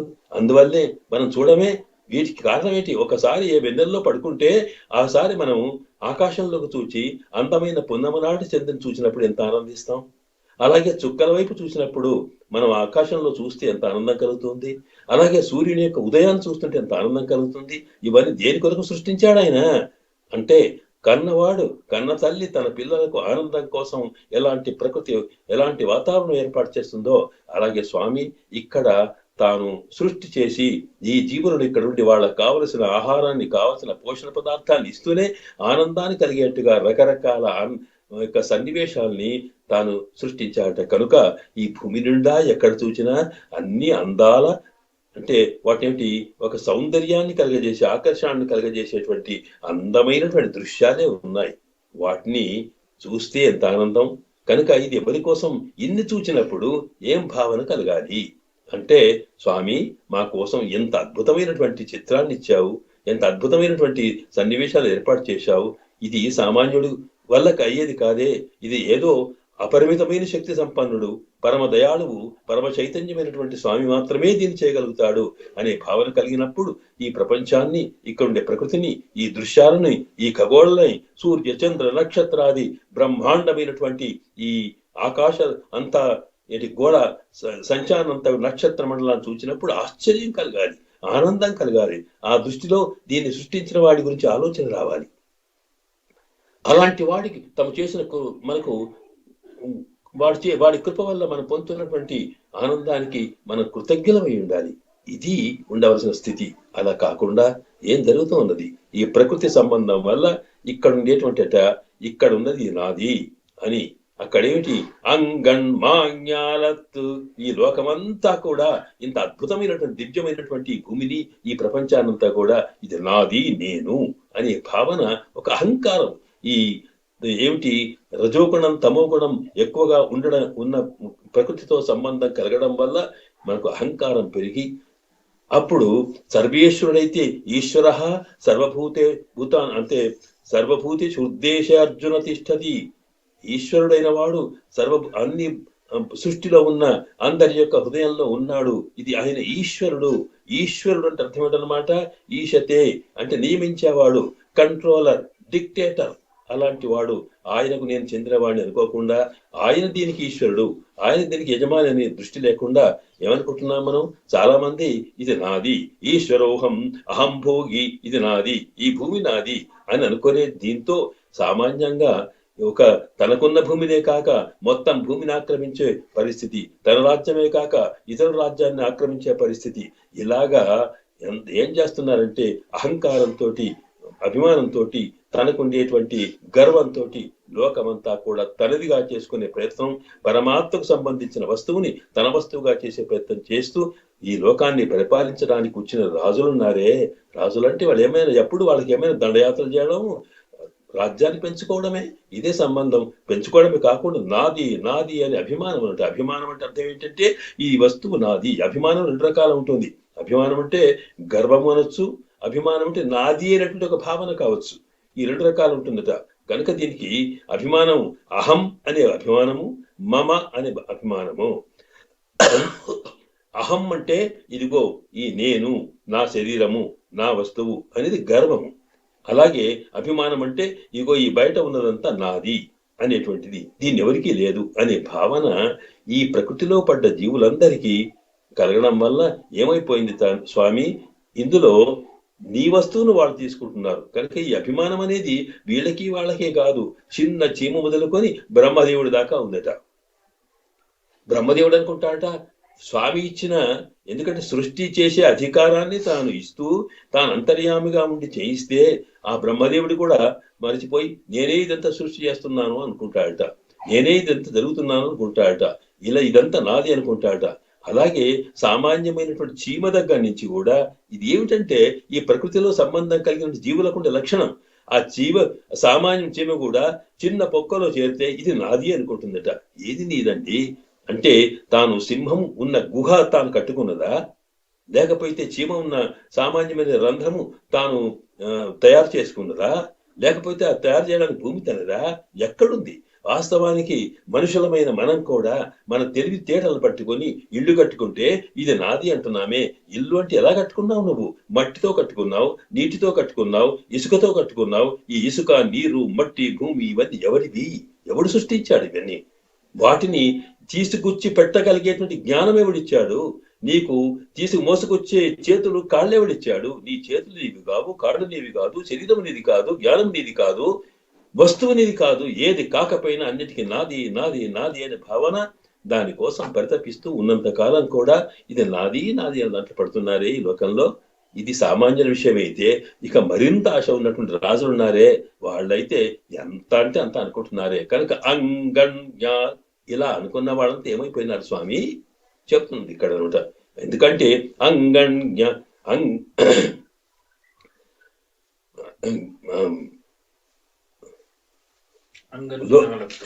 గారత్తు ఉన్నటువంటి లోకాన్నంతా కూడా తాను మా జ్ఞానం లోక భూమాన్ని కూడా అరిషర్ అభిమాన భంగమాయ్. అరిషర్ అంటే రాజులు అన్నమాట. ఇంతకాలం నాదనుకున్న వాళ్ళకు కూడా కథ ఏమింది? కార్యరాజులు రాజ్యములు గెలవరే, ఎక్కడ పోయినాను వాళ్ళంతా అంటూ అరిషర్ అభిమాన భంగమాయ్. వాళ్ళు నాది అని భంగం అయినప్పుడు అప్పుడు ఏం చేస్తారట? సామాన్యంగా పరమాత్మ యొక్క అనుగ్రహం ఉంటే వాడు రాజవుతాడు, ప్రతి చోట విజయం లభిస్తుంది వాడి మీద విశ్వాసం ఉన్నప్పుడు. అది కాదు నేను అనుకున్నాడా, వాడి శక్తిని, వాడి కృపను, పరమాత్మ కృపను తాను వెనుకకు తీసుకుంటాడు, విత్డ్రా చేస్తాడు. ఎప్పుడైతే వాడు తప్పుకుంటాడో, వాడి అనుగ్రహం కలగదో, వీడి పతనం అవుతాడు. అప్పుడేమవుతాడు? వాడు దిక్కులేని స్థితికి వస్తాడు. ఇలా ఎందరూ జరిగినారు స్వామి అని చూపిస్తూ, కానీ ఇక్కడ సామాన్యంగా ఏంటంటే అది తెలిసి కూడా ఈ రాజులంతా, ఈ వ్యక్తులంతా ఎంత అభిమానం, ఎంత నాది అనుకుంటారు. కనీసము వ్యక్తి స్థలం సంగతి ఎట్లుండని, కనీసం పేరును బట్టి కూడా తానే అనుకుంటాడు. ఇక్కడ మనకి పరమాత్మ పేరు వాసుదేవుడు, కృష్ణ భగవానుడు వాసుదేవుడు. అలాంటి పేరే ఒక కాశీరాజుకు ఉన్నదట. ఆ కాశీరాజుకుంటే అది ఆయనకి పౌండ్రక వాసుదేవుడు అని పేరు. ఈ పౌండ్రక వాసుదేవుడు అని పేరుంటే వాడేమనుకున్నాడట? ఈ భాగవతంలో, పురాణంలో ఎక్కడ చెప్పిందైనా నేనే, ఆ చేసిన గొప్ప దివ్య లీలని నాయే అని ఇలా భావించుకునేవాడట. ఇది ఒకరోజు ఆయన దగ్గరికి నారదుల వారు పోయినారట. ఆయన సర్వకాలంలో ఉండేవాడే. వెళ్ళేటప్పటికి, ఏమయ్యా, నువ్వు పౌండ్రక వాసుదేవుడు అంటున్నావు, కానీ నీకు తెలుసా ద్వారకలో ఇంకో వాసుదేవుడు అనేవాడు ఉన్నాడు అన్నాడట. నా పేరుగాక, నేనుగాక మరొకడు నా పేరు ఉన్నాడా? ఎట్లా ఉంటాడు? ఆ పేరు తీసేస్తాడా? లేకపోతే వాడి మీద దండయాత్ర చేసి వాడిని మొత్తం మరి రాజ్యాన్ని గుంజుకోమంటాడా అన్నాడట వీడు. ఆ మాట నారదుల వారు కృష్ణుడికి అప్పగించాడు. మళ్ళీ, స్వామి, అదిగో నీకన్నా గొప్ప వాసుదేవుడు అక్కడ ఉన్నాడు. నీవు వట్టి వాసుదేవుడు అయితే ఆయన పౌండ్రక వాసుదేవుడు, వాడికి ఎక్స్ట్రా ఉంది పేరు. అలాగా? అయితే చూచి చెప్పాడట ఆయన రమ్మని. వస్తే అప్పుడు ఆ పౌండ్రక వాసుదేవుణ్ణి, సరే ఆ కథ అంత పెద్దగా ఉందనుకోండి, చక్రాన్ని వదిలి వాడిని కాశీపట్నాన్ని సమాప్తం చేశాడు. అంటే ఏమిటి ఇక్కడ? కేవలము పరమాత్మ నామము కూడా తనది తప్పం కూడా కాదనేటువంటి స్థితి రావడం, చివరికి వాడు నాశనం అయిపోయినాడు. అలాగే రాజ్యాని కొరకు అనేక రకాలుగా తనకి అంకితమైనటువంటి వ్యక్తుల గురించి మనకు తిరువామిడిలో నమ్మాడువారులు ఒక ఉపదేశం చేస్తారు. నమ్మాడు వాళ్ళంతా కూడా తాము భగవద్ అనుభవం పొందిన వారు కనుక, అలాగే పరమాత్మ ఇచ్చిన జ్ఞానంతో ఈ ప్రపంచంలో ఉన్నటువంటి సంసారాల యొక్క స్థితి తెలుసు కనుక, వీళ్ళంతా చెడిపోతూ ఉంటే బాధపడి తాము ఉపదేశం చేస్తారు. దాంట్లో రకరకాల ఉపదేశాలు. అందులో సంసారాలకు ఉపదేశం చేస్తారు, ధనవంతులకు ఉపదేశం చేస్తారు, కవులకు ఉపదేశం చేస్తారు, ఇలా ఎందరికో చేస్తారు. ఇలా కాదు అని. అలాగా శ్రీమంతమే గొప్ప అనుకునేటువంటి వాళ్ళ కోసం, అధికారమే గొప్ప అనుకునే వాళ్ళ కోసం, రాజుల కోసం చెబుతూ అంటారు అక్కడ, ఏమయ్యా, తిరునారణందాల్ సింధి తుజిమినో.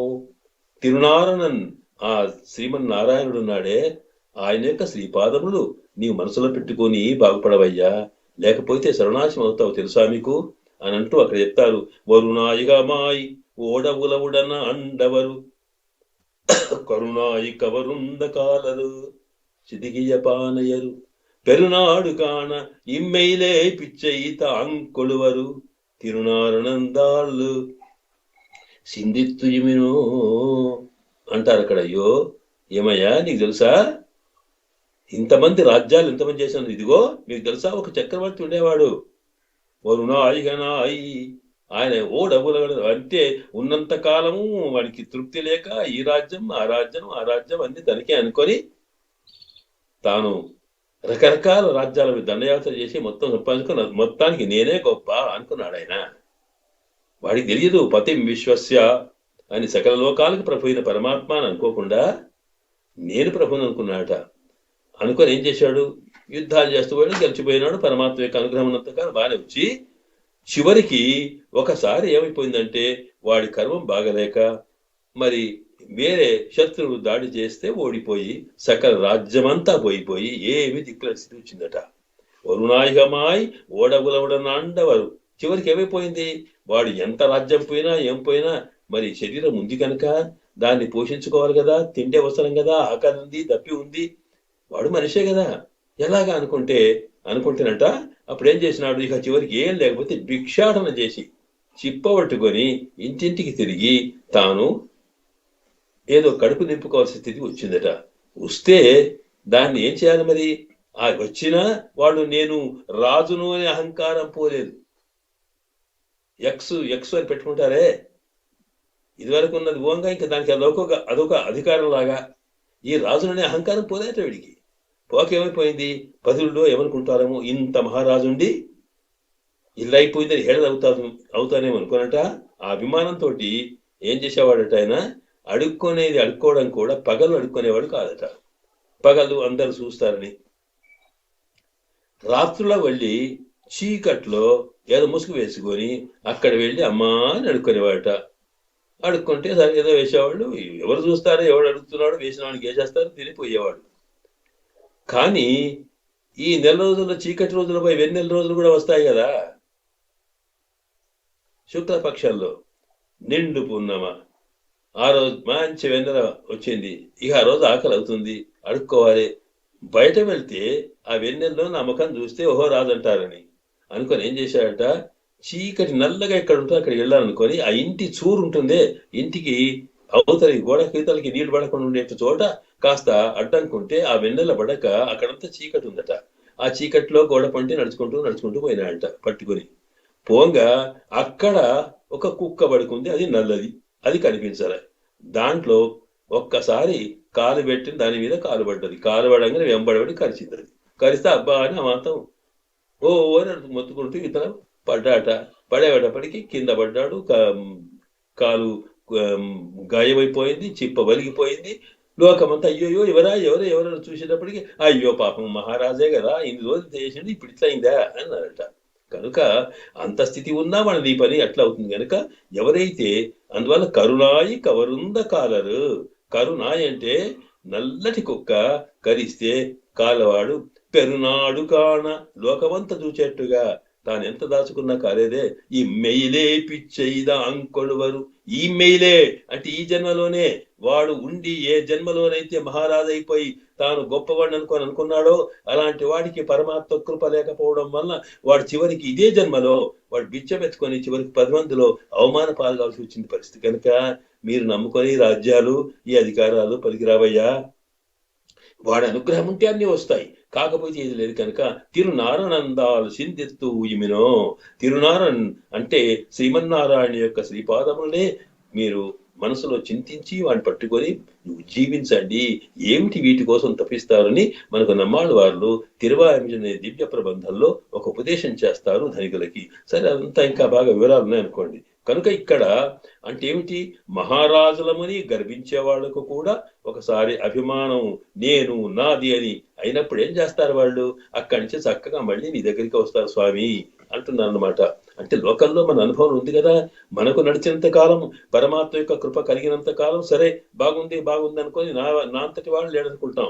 ఎప్పుడైతే ఆపత్తు వస్తుందో అప్పుడు మళ్ళీ పరమాత్మ దగ్గరికి పరిగెత్తాం. ఆపద ముక్కులవాడ వెంకటేశ్వర అంటామే. అంటే అర్థమేంటి అంటే మనకి ఆపత్తు వచ్చినప్పుడు మళ్ళీ వాడి దగ్గరికి పోవడమే. పోయితే వాడు రక్షించాలని నమ్మకం ఏముంది కనుక ఇన్ని రోజులు నీకు ఇస్తే, నేను మహారాజుని చేస్తే, నీకు సర్వస్వమైన భోగాలు ఇస్తే వాటిని దుర్వినియోగం చేసుకొని అహంకారంతో పోయినావే, ఇప్పుడు పో అనవస్సు. కనుక అలాంటి స్థితి కాకుండా ఎప్పటికీ పరమాత్మనే నమ్ముకోవాలి. కనుక స్వామి ఇక్కడ గోపికలు చెబుతున్నారు, అలాగా సామ్రాజ్యాన్ని అనుభవించిన వాళ్ళు కూడా నీ కృప లేకపోతే ఎలాగా వాళ్ళు మళ్ళీ తాము ఆపత్తులు నీ దగ్గరికే వచ్చి నీ కాళ్లే పట్టుకొని నిషేధులు చేస్తారో మా పరిస్థితి అంతేనయ్యా. వాళ్లకున్న అభిమానం నేను అనే గర్వం పోయిందే, అలాగే మాకు కూడా ఇంతకాలం మేము అనుకున్నాం మాకు స్త్రీత్వాభిమానం అంటే అర్థం ఏంటి, మేము స్త్రీలము అంటే మేము స్త్రీలము అన్నప్పుడు మేము ఏంటంటే మా దగ్గరికి ఆయన రావాలి అనుకున్నాం తప్ప మాకు ఉండేటువంటి గర్వాన్ని పోగొట్టుకొని నీ దగ్గరికి వచ్చామన్నారు. ఇక్కడ ఒక విశేషం ఏంటంటే స్త్రీత్వం అనగానే అర్థం ఏమిటి, పరతంత్రత అన్నమాట. అంటే ఏంటి, పరమాత్మకే పరతంత్రులై ఉండాలి, ఇది లక్షణం. ఆ లక్షణాన్ని నీవు మాకే పరమాత్మ పరతంత్రుడు అనే భావంలో ఇంతకాలం ఉన్నాం. కానీ అది కాకుండా స్వామి నేను నీకు సంబంధించిన వాళ్ళము అనే మాకు ఇప్పుడు తెలిసింది కనుక నేను ప్రపత్తి చేస్తున్నామని ప్రార్థించారనమాట. అంగన్మాజ్ఞాలత్తు అరిషర్ అభిమాన భంగమాయి. అప్పుడు ఏం చేసినారు,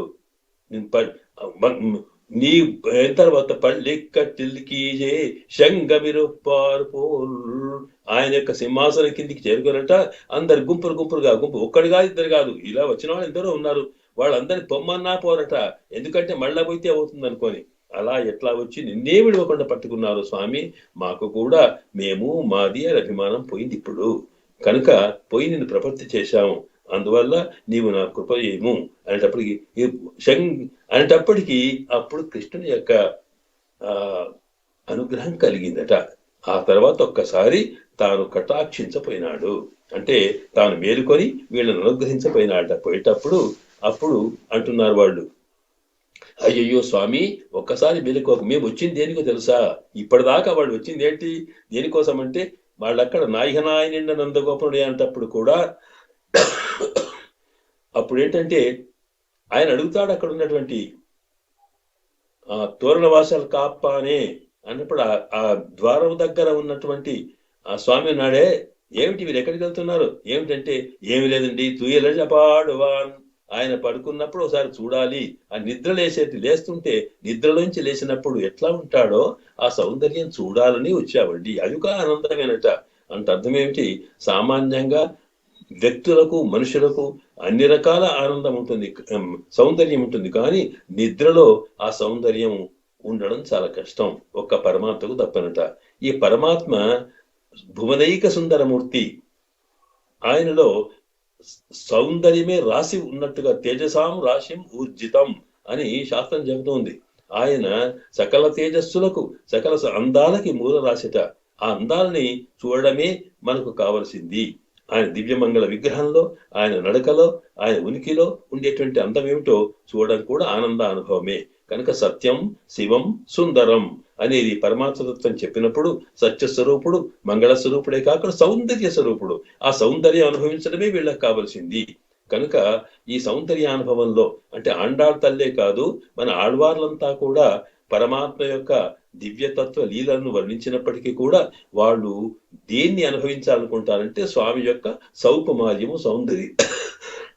సౌందర్యము, వారికి ఉండే దివ్యమంగళ విగ్రహంలో ఉండే విశేషాలు కోరుకుంటారు. కనుక ఇక్కడ కూడా గోపికలు సహజంగానే కృష్ణ ప్రేమ కలవారు కనుక ఆయన సౌందర్యాన్ని చూడాలనుకున్నట.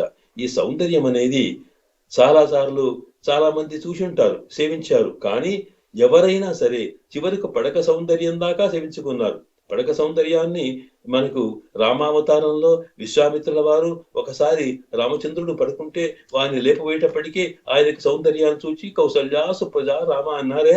అలాగే సీతమ్మ కూడా ఎన్నోసార్లు రాముడి యొక్క దివ్య తేజస్సును పడుకున్నప్పుడు చూచింది. అలాగే ఆ వైకుంఠంలో ఉండేటువంటి పరమాత్మ తాను పీఠం మీద కూర్చుంటే అక్కడ ఉండేటువంటి స్వామి కూర్చున్నప్పుడు ఉండేటువంటి సౌందర్యం ఏమిటో నిత్యాత్మలు ముక్తాత్తులు అనుభవించారు. అలా కాకపోతే కృష్ణ భగవానుడు స్వయంగా తాను అర్జునుని రథం మీద కూర్చున్నప్పుడు కూడా ఆ సౌందర్యాన్ని తిలకించినారు భీష్ముల వారు.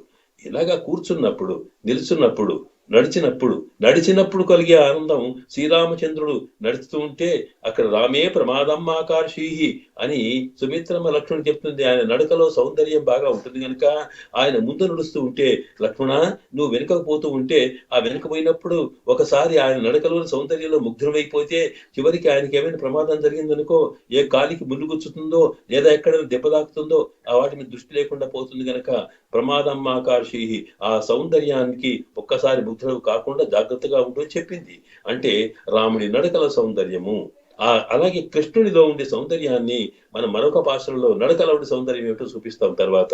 ఇక్కడ ఏంటంటే ఈయన పడుకున్న సౌందర్యాన్ని చూచారు, ఆయన పడుకున్నాడు కనుక ఆ తర్వాత లేచినప్పుడు ఎలా ఉంటాడో చూడాలనుకున్నారట. కనుక పడుకున్న నుంచి లేచినప్పుడు ఉండే సౌందర్యాన్ని చూడదలుచుకున్నాం కనుక అలా ఒకసారి నువ్వు నెమ్మదిగా లేవు స్వామి అని ఆయన యొక్క నిద్ర నుండి మేలుకొనేటువంటి స్థితిని ఇందులో వారు వర్ణిస్తున్నారు. అయితే ఇక్కడ విశేషం ఏమొచ్చింది అంటే ఈ గోపికలంతా కూడా ఆ స్వామికి ప్రపత్తి చేసిన తర్వాత చివరికి తమకుండేటువంటి తమ శరణాగతి చేసి తమకుండేటువంటి సకల తత్వాన్ని సమర్పి భరన్యాసం చేసిన తర్వాత స్వామికి అనుగ్రహం కలిగింది. అనుగ్రహం కలిగినాక పరమాత్మలో ఒకటి ఉంది, ఆయన ఎంత స్వతంత్రుడో అంత పరతంత్రుడు. ఆయన ఎంత గొప్పతనం ఉందో అంత బలహీనత కూడా ఉంది. అది వీక్నెస్ అంటాం. ఏమిటా బలహీనత అంటే అవసరం వచ్చినప్పుడు పౌరుషం చూపించినా తన భక్తులు ఎవరితో ఉంటారో, ఆ భక్తులు తనను ప్రేమించే వాళ్ళు ఎవరితో ఉంటారో, తన కోసం అంకితమైన వాళ్ళు ఎవరితో ఉంటారో వాళ్ళ కోసం తాను ఏదైనా చేస్తాడు. చేయడమే కాదు, వాళ్ళకు సర్వ విధాలు తగ్గిపోతాడట. అందువల్లనే మనం చూస్తామే అర్జునుడి యొక్క రథానికి సారథిగా ఉండడమో, లేక పాండవులకు దూతగా వెళ్ళడమో, లేకపోతే ఇంకెన్నెన్ని పనులు చేయడమో, ఆయన పరాత్పరుడు, పరమేశ్వరుడు, అఖిలాండ కోటి బ్రహ్మాండ నాయకుడు చేయకూడని పనులు కూడా అతను వాళ్ళ కోసం చేశాడు. ఎందుకొరకు అంటే వాళ్ళ మీద ఉండేటువంటి మమకారంతో, వాళ్ళ మీద ఉండేటువంటి ఇంకొక అంశం చూడాలి ఇక్కడ మనము.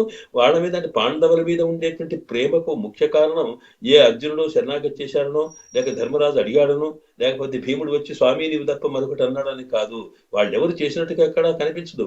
సరే వాళ్ళకి కృష్ణ భగవాను మీద భక్తి ఉన్నమాట వాస్తవేనా, అంతకన్నా ముఖ్యంగా ద్రౌపది చేసిన శరణాగతి, తాను నిండు సభలో అవమాన పాలవుతుంటే శంఖచక్ర గదా పాడే ద్వారకాలయాచ్యుత అని చెప్పి ఆ స్వామిని ఎలాగైతే తాను ప్రార్థన చేసిందో, ప్రపత్తి చేసిందో, నీవే తప్ప మరొకటి లేదన్నదో అది దృష్టిలో పెట్టుకున్న తర్వాత ఆయన ఆమె యొక్క రుణాన్ని తీర్చుకోవడం కోసం, ఆమె సంతోషం కోసం ఏదైనా చేయాలనుకున్నాట. ఎందుకనకంటే తాను మానరక్షణ కోసం అవసరమైనటువంటి వస్త్రాలని అందించినప్పటికీ ఆ వస్త్రాలు అందించడంలో తాను చేసినటువంటి ఆలస్యం వల్ల ఆమె మనసు ఎంత బాధపడ్డదో, ఎంత తపన పడ్డదో అనేది ఈయన గుర్తుకొచ్చినప్పుడల్లా ఇది నా తప్పే. ఎందుకంటే నన్ను నమ్ముకున్న వాళ్ళు ఇంతగా మానసికమైన క్షోభ చెందడం అనేది దోషం నాది. కనుక దానికి ప్రాయశ్చిత్తం నేను చేసుకోవాలి. ఏది చేసైనా సరే వాళ్లకు మనసుకు సంతోషం కలిగే రీతి చేయాలనేటువంటి దృష్టి వచ్చినప్పుడు ద్రౌపది చేసినటువంటి ప్రపత్తిని దృష్టిలో పెట్టుకొని, శరణాగతిని దృష్టిలో పెట్టుకొని ద్రౌపది సంతోషం కోసము తాను ఏంటంటే 5 పాండవులకు ఏదంటే అది చేశాడట. లేకపోతే ఏమిటి కనుక అసలు వాస్తవానికి మనకి శ్రీవచన భూషణం అనే దాంట్లో ఈ సందర్భంలో మనకి పిల్లలోకాచార్యుల వారు ఒక విషయం చెబుతారు అక్కడ. అదేంటంటే వాస్తవానికి ఇందులో తప్పు చేసింది ఎన్ని రకాల, అసలు వాస్తవానికి తప్పు చేసింది ఎవరు అంటే 5. ఎందుకనకంటే శాస్త్రం నిండు సభలో ఆమెకు అవమానం జరుగుతుంటే అన్ని రకాల శక్తివంతులై ఉన్నటువంటి ఈ 5 ఉండి కూడా వీళ్ళు ఏదో ధర్మం అనుకొని సామాన్య ధర్మాన్ని కట్టుబడినట్టుగా ఉంటూ వాళ్ళు చూస్తూ ఉన్నారే, అది ఎంత దోషం. ఒక స్త్రీకి అవమానం జరుగుతూ ఉంటే అది చూడడం అనేది మహానేరము. ఆ స్త్రీకే కాదు, లోకంలో ఒక శాస్త్రం ఉన్నది. ఎక్కడైనా సరే, ఎక్కడైనా ఎవరికైనా ఆపత్తు కలుగుతుంటేనో, లేకపోతే వాళ్లకు ఎవరిని పీడ కలుగుతూ ఉంటేనో అప్పుడు ఏం చేయాలి? వాళ్ళు బాధపడుతూ ఉంటే వెళ్ళి మనం సహాయం చేయాలి, ఆ బాధను తొలగించే ప్రయత్నం చేయాలి. వాళ్ళకు హాని కలగకుండా ఆటంకం మనం అడ్డుకోవాలి. అది చేయగలిగితే సరే, చేయలేకపోతే అక్కడి నుంచి వెళ్ళిపోవాలి. కానీ ఆ జరుగుతూ ఉంటే, వాడు బాధపడుతుంటే, ఎవడో పీడిస్తుంటే చూస్తూ ఉండడం అనేది గొప్ప నేరమట. దానికి శిక్ష ఏమిటంటే తలలు ఏం లేదు, ఉరి శిక్ష అన్నట్టుగా తలకాయలు తీయడమే. ఇది ముఖ్యమైన శిక్షణ శాస్త్రం చెబుతుంది అక్కడ. కనుక ఇక్కడ సామాన్యంగా ద్రౌపదికి జరిగినటువంటి ఆమె చేసిన తప్పేమిటి కనుక ఇందులో ఆమెదేమీ లేదు. అయినప్పటికీ అవమానం జరుగుతూ ఉంటే చూస్తూ ఉన్నారే 5. కనుక వీళ్ళకి ఏం శిక్ష కావాలి అంటే వెంబడి తల నరకాలి. కానీ కృష్ణుడు ఆ పని చేయలేదు. ఎందుకు చేయాలంటే ద్రౌపద్య మంగళసూత్రకాహ అంటారు అక్కడ. అంటే ఏంటి? ఆవేశంలో ఒకవేళ వీళ్ళను శిక్షించినట్టుంటే అప్పుడు నష్టపడేది ద్రౌపది మంగళసూత్రమే కదా, ద్రౌపదికే జరుగుతుంది. కనుక ద్రౌపది కోసం వీళ్ళు రక్షించాడు. కనుక వాళ్ళు శిక్షించకపోవడానికి ద్రౌపది చేసిన ప్రపత్తే కారణం, అలాగే వాళ్ళు రక్షించడానికి కూడా ద్రౌపది చేసినటువంటి ప్రపత్తే కారణం అన్నమాట. కనుక ఆ రకంగా లొంగిపోయినాడని వాళ్ళకైనా. కనుకనే ఇక్కడ మనకి విష్ణు సహస్రనామంలో స్వామిని గురించి చెప్పేటప్పుడు 2 మాటలు చెప్పి ఉంటాయి. దాంట్లో విజితాత్మ, విధేయాత్మ అని 2 మాటలు ఉన్నాయి. విజితాత్మ అంటే జయింపబడినటువంటి ఆత్మ అంటే పరమాత్మ. అంటే మనము స్వామి యొక్క కళ్యాణ గుణములను భావిస్తూ స్వామికి ప్రపత్తి చేసి స్వామి యొక్క అనుగ్రహం పొందడానికి మనం ప్రయత్నం చేసినప్పుడు అప్పుడు మనకు స్వామిని మనం జయించామన్నమాట. అంటే స్వామి మనవాడైనాడు. స్వామి మనవాడైనాడంటే ఏమవుతాడు? అప్పుడు విధేయాత్మ అంటే ఇక మనం ఎట్లా చెప్తే మనకు విధేయుడై ఉంటాడట, ఎట్లా చెప్తే అట్లా చేస్తాడు అని అర్థం. కనుక భక్తునికి ప్రపన్నునికి భక్తి క్రియతో జనార్దన కనుక భక్తుని కన్నా మరొకడు ప్రియమైన వాడు లేడంటే కనుక అలాంటి ఆ తత్వాన్ని దృష్టి పెట్టుకున్నప్పుడు పరమాత్మకుండే బలహీనత ఏమిటంటే ఎవరు తనను ఎక్కువగా ప్రేమిస్తారో, ఎవరు తన కోసం అంకితం అవుతారో వాళ్ళ కోసం తానే ఎక్కడికైనా దిగజారుతాడట. అలాంటి స్థితి వస్తుంది. ఇలాగ ఇప్పుడు కూడా ఈ గోపికలకి వీళ్ళ ప్రేమను, వీళ్ళ తత్వాన్ని బాగా పరీక్షించిన తర్వాత స్వామి అనుగ్రహం కలిగిన తర్వాత ఇప్పుడు ఏమైంది? వాళ్ళు చెప్పినట్టుగా నడవలసిన స్థితి వచ్చింది. ఇక్కడ ఏం చెబుతున్నారు ఇక్కడ అంటే సరే మేలుకోవడం, స్వామి నువ్వు మేలుకొని మీ అనుగ్రహాన్ని, మీ దృష్టిని మా మీద వెయ్యు అంటే అర్థం వేరుండేది. అలా కాకుండా వీళ్ళు ఏం చేస్తున్నారు? మీరు ఎట్లా మేలుకోవాలో కూడా చెబుతున్నారు. కళ్ళు తెరుస్తున్నారా? కళ్ళు తెరిచేటప్పుడు అలా జాగ్రత్తగా తెరవండి, ఎట్లా తెరుస్తారు అంటున్నారు అనమాట. చూసారా ఇక్కడ సామాన్యంగా మనము ఏ దేవతల గురించైనా అంటే స్వామి యొక్క పరమాత్మ విభవావతారంలో అంటే రాముడు కృష్ణుడు గా తాను స్వయంగా వచ్చి తిరిగిన రోజుల్ని విభవావతారం అంటాం. ఆ సందర్భంలో కూడా రామచంద్రుడు పడుకున్నాడు. అప్పుడు విశ్వామిత్రుడు వెళ్ళి కౌసల్య సుప్రజ రామ అని ప్రార్థించాడు. మేలుకోవయ్యా ఉత్తిష్ట అన్నాము.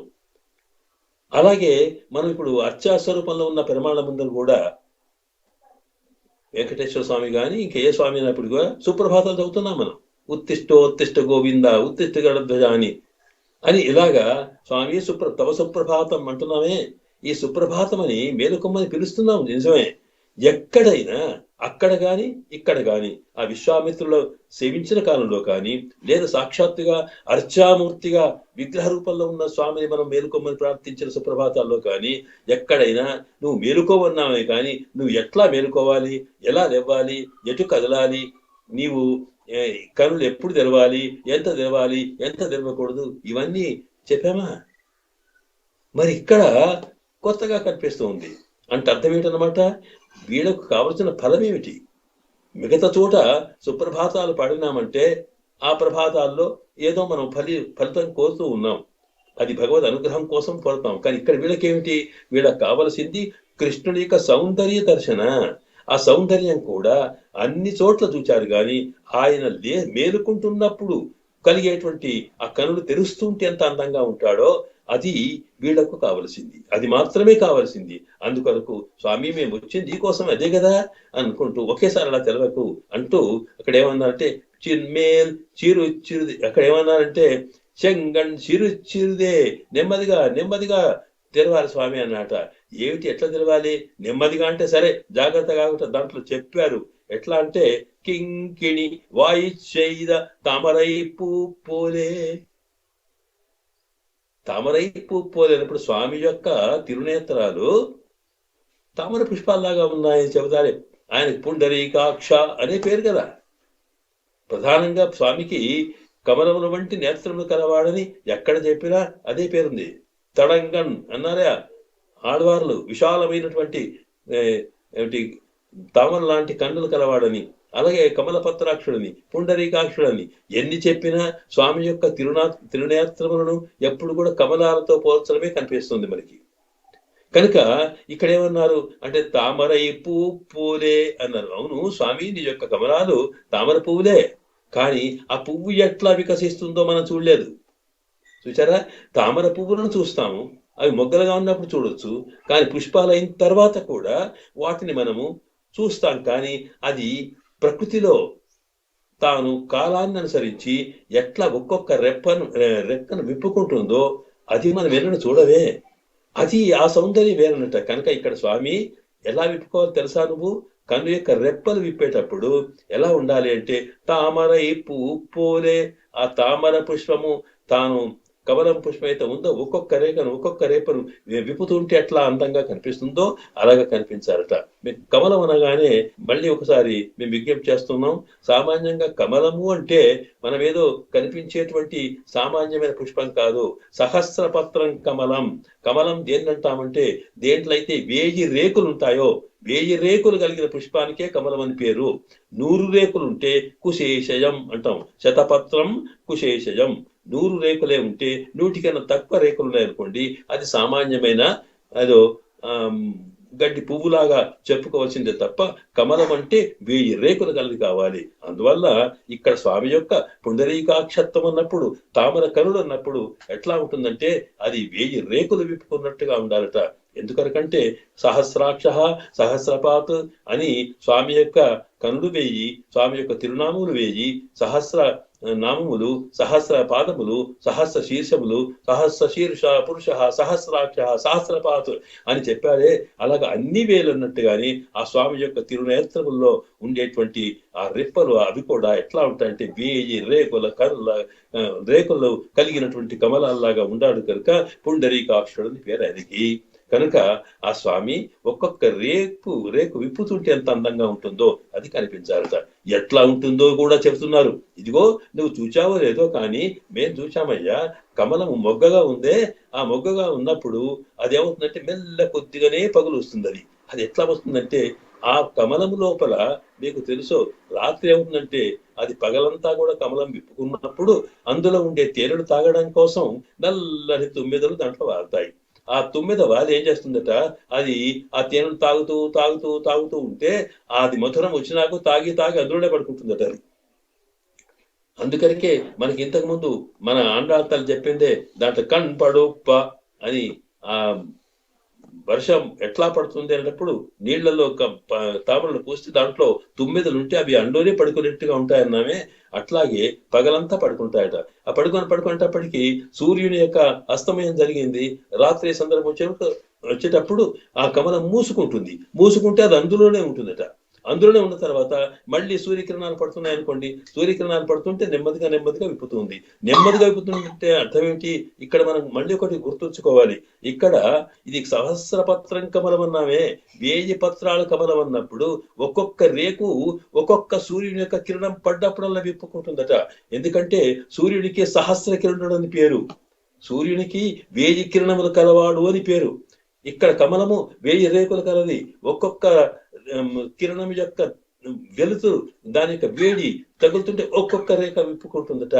అలాగే స్వామి మాలో ఉండేటువంటి మా స్థితిని చూసినప్పుడు, మా మీద కరుణ కలిగినప్పుడు, ఏమిటి స్వామి కరుణ విప్పుకోవడం అంటే అర్థం ఏంటన్నమాట, ఇక్కడ మన తనను ఆశ్రయించిన వాళ్ళ విషయంలో స్వామికి కలిగేటువంటి ఒక కృప అనేది 1000 రేకులుగా విప్పాల్సిన స్థితి వస్తుంది. కనుక అలా నెమ్మగా విప్పు అంటూ ఆ మొగ్గ ఎట్లా విప్పుతుందో తెలుసా అంటూ అందులో తుమ్మెద ఉంటే ఆ తుమ్మెద మెల్లగా ఒక రేకు విప్పుకోగానే కాస్త నల్లగా కనిపిస్తుంది, మరొకటి విప్పుకోగానే మరికంత కనిపిస్తుంది.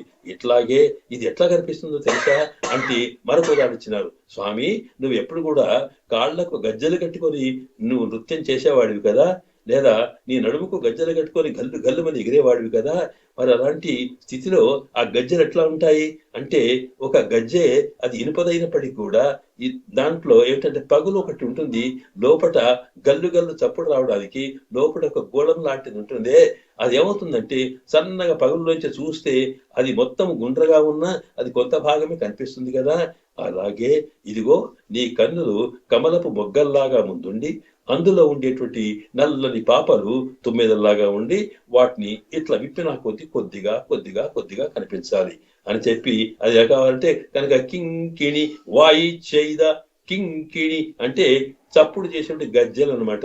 దానికి వాయి అంటే నోరు అంటే కాస్త పగులు అన్నమాట. దాంట్లో నుంచి షైద అంటే దాంట్లో చూస్తుంటే దానిలాగా తామర మొగ్గ అలాగా విప్పుకుంటూ ఉంటే దాంట్లో ఉండేటువంటి తామరయిపు పోరే అన్నమాట.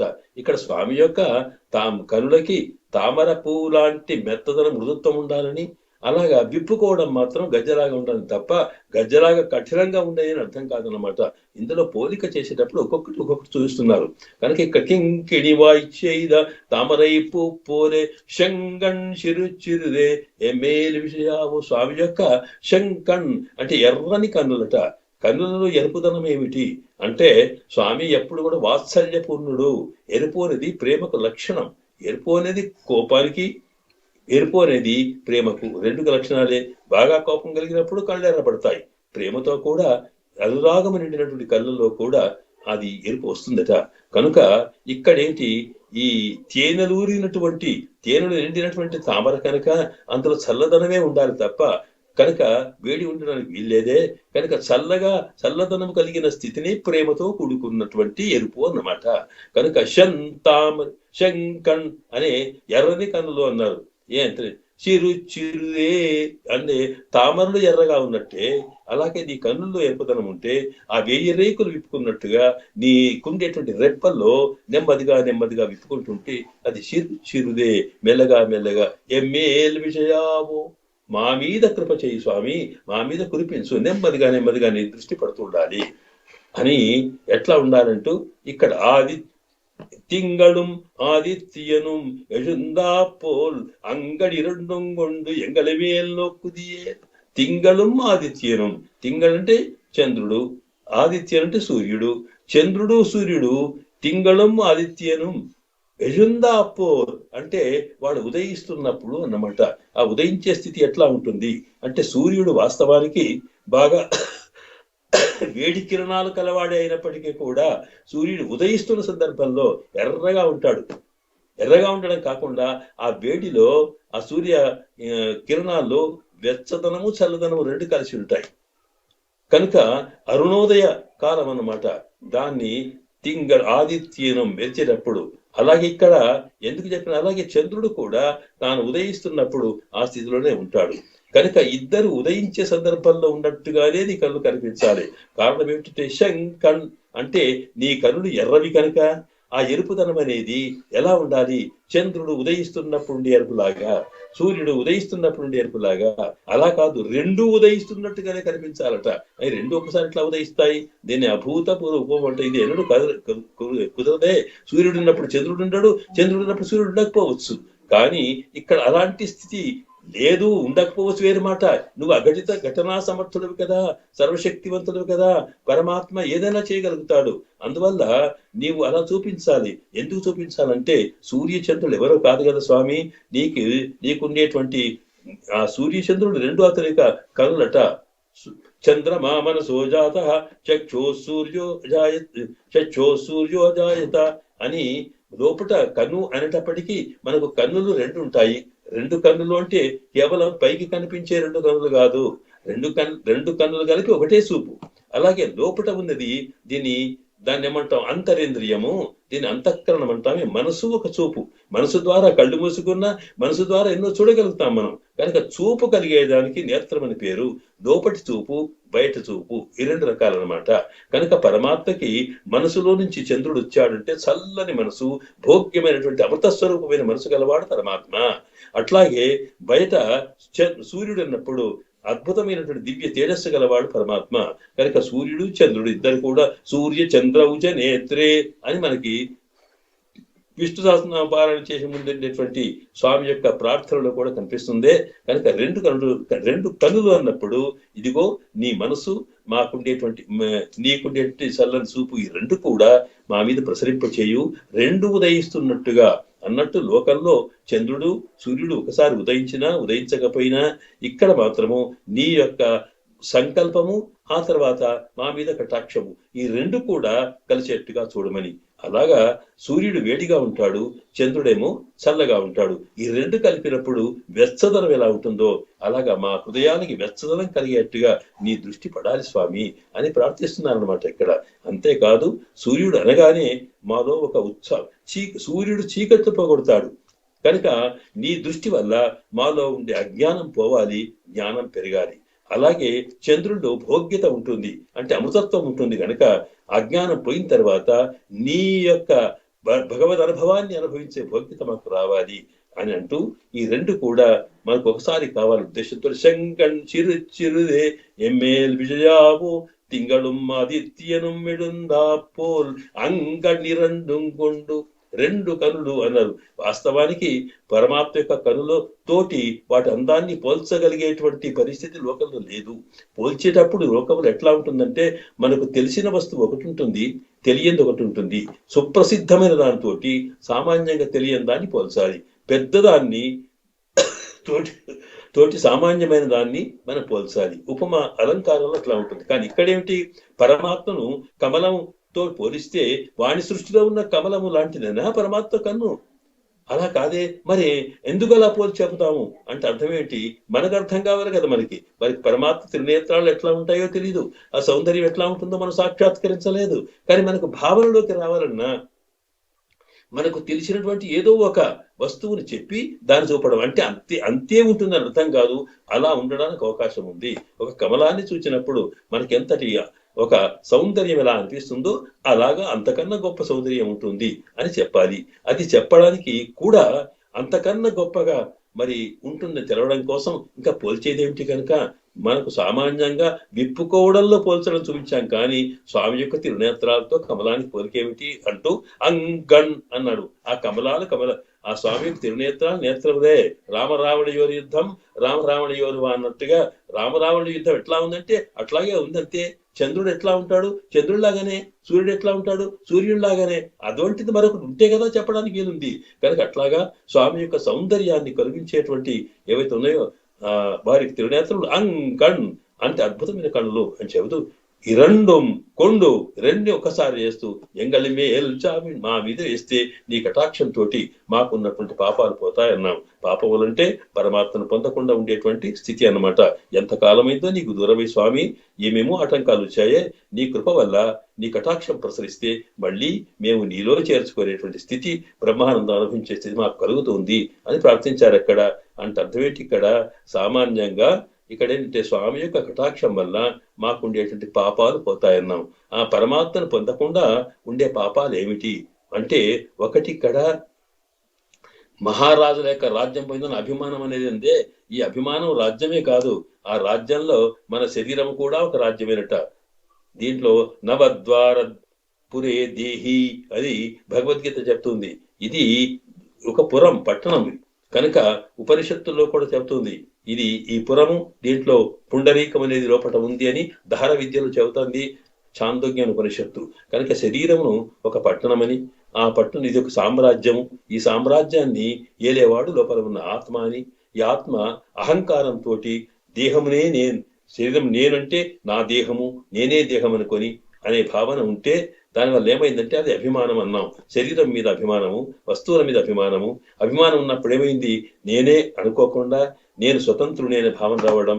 ఆ ఆత్మ స్వతంత్రం కాదు, పరతంత్రం తెలిసిన ఆ పరతంత్రుడు అంటే స్వామి కాకుండా ఇతర దేవతలకు పరతంత్రం ఏం తెలవడం.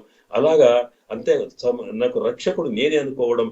పరమాత్మ రక్షకుడు అనుకోకుండా తనను తాను రక్షించుకుంటాడనో ఇంకెవడు రక్షిస్తాడనే భావన కలిగి ఉండడం.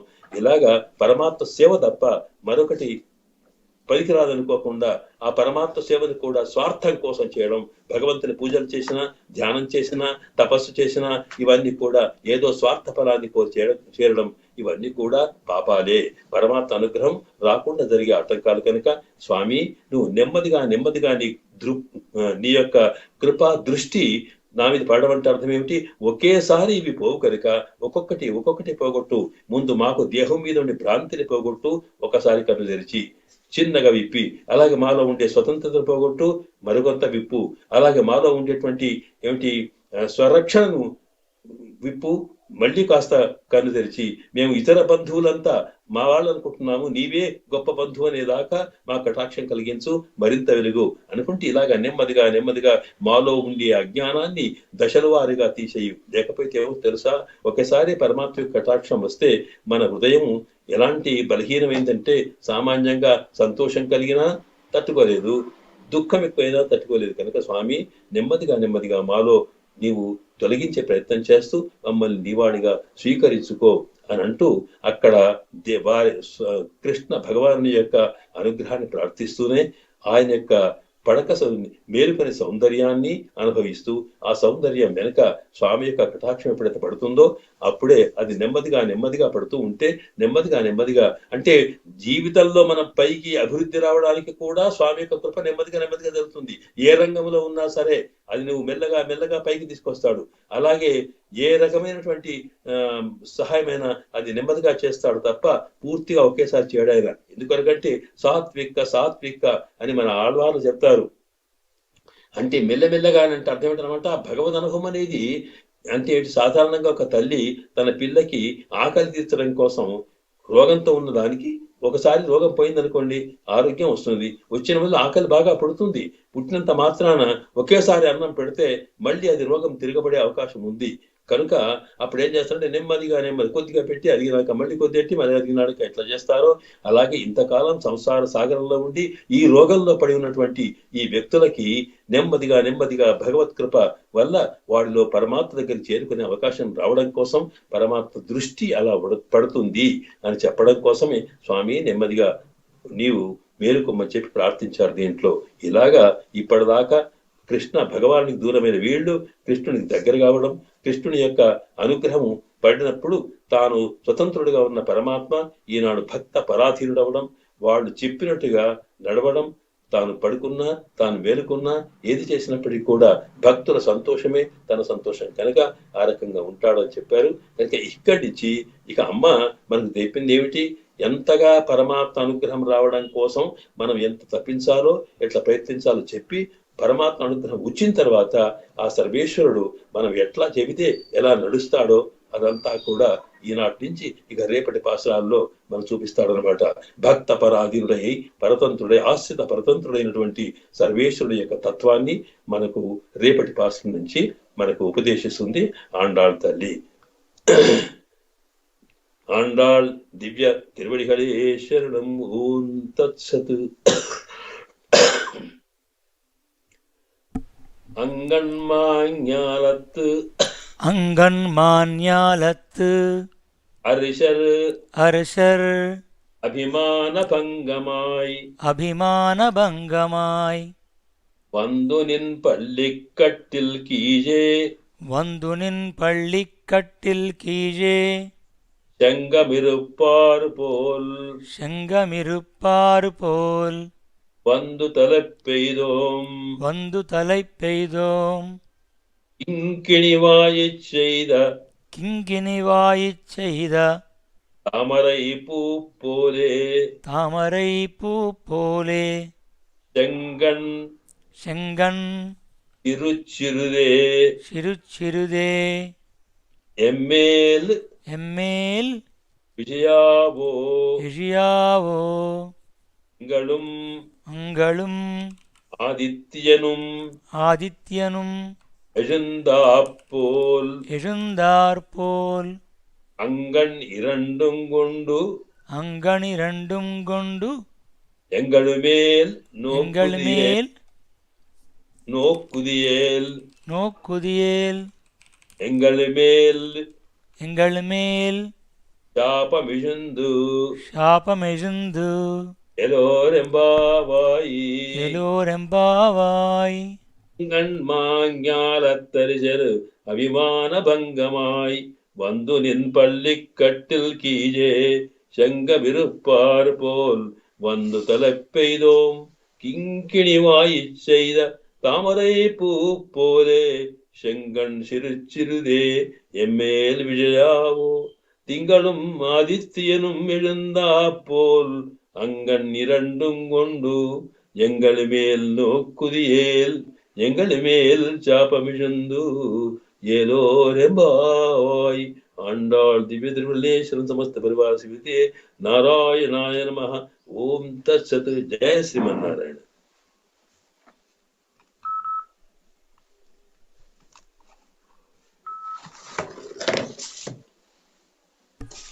జై శ్రీమన్నారాయణ. చాలా ధన్యవాదాలు అడిగాను. అద్భుతమైన వివరణ ఇచ్చారు. మాకు ముందున్నటువంటి శరణాగతిలో ఉన్నటువంటి విషయాలు కూడా చాలా అద్భుతంగా వివరించారు. 6 గుణాల గురించి భక్తిబంధు ఎవరైనా సరే ఇప్పుడు సందేహాలు ఉంటే తెలుసుకోవచ్చండి. జై శ్రీమన్నారాయణ. అందరికి లైన్స్ ఓపెన్ చేశామండి. టెలిఫోన్ లైన్లో ఉన్నవాళ్ళు డైరెక్ట్గా ప్రశ్న అడగవచ్చు స్వామివారితోని. యూట్యూబ్లో చూస్తున్న వాళ్ళు టైప్ చేస్తే మీ తరపున ప్రశ్న అడుగుతాము. జై శ్రీమన్నారాయణ.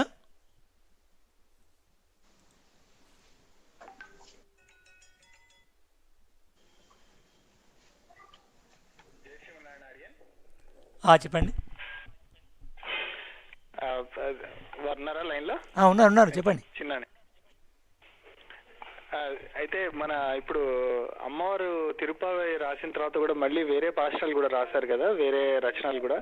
అవి దీని తర్వాత రాశారా, ముందు రాశారా, వాటి ప్రాముఖ్యత ఏంటి అని కనుక్కున్నాను.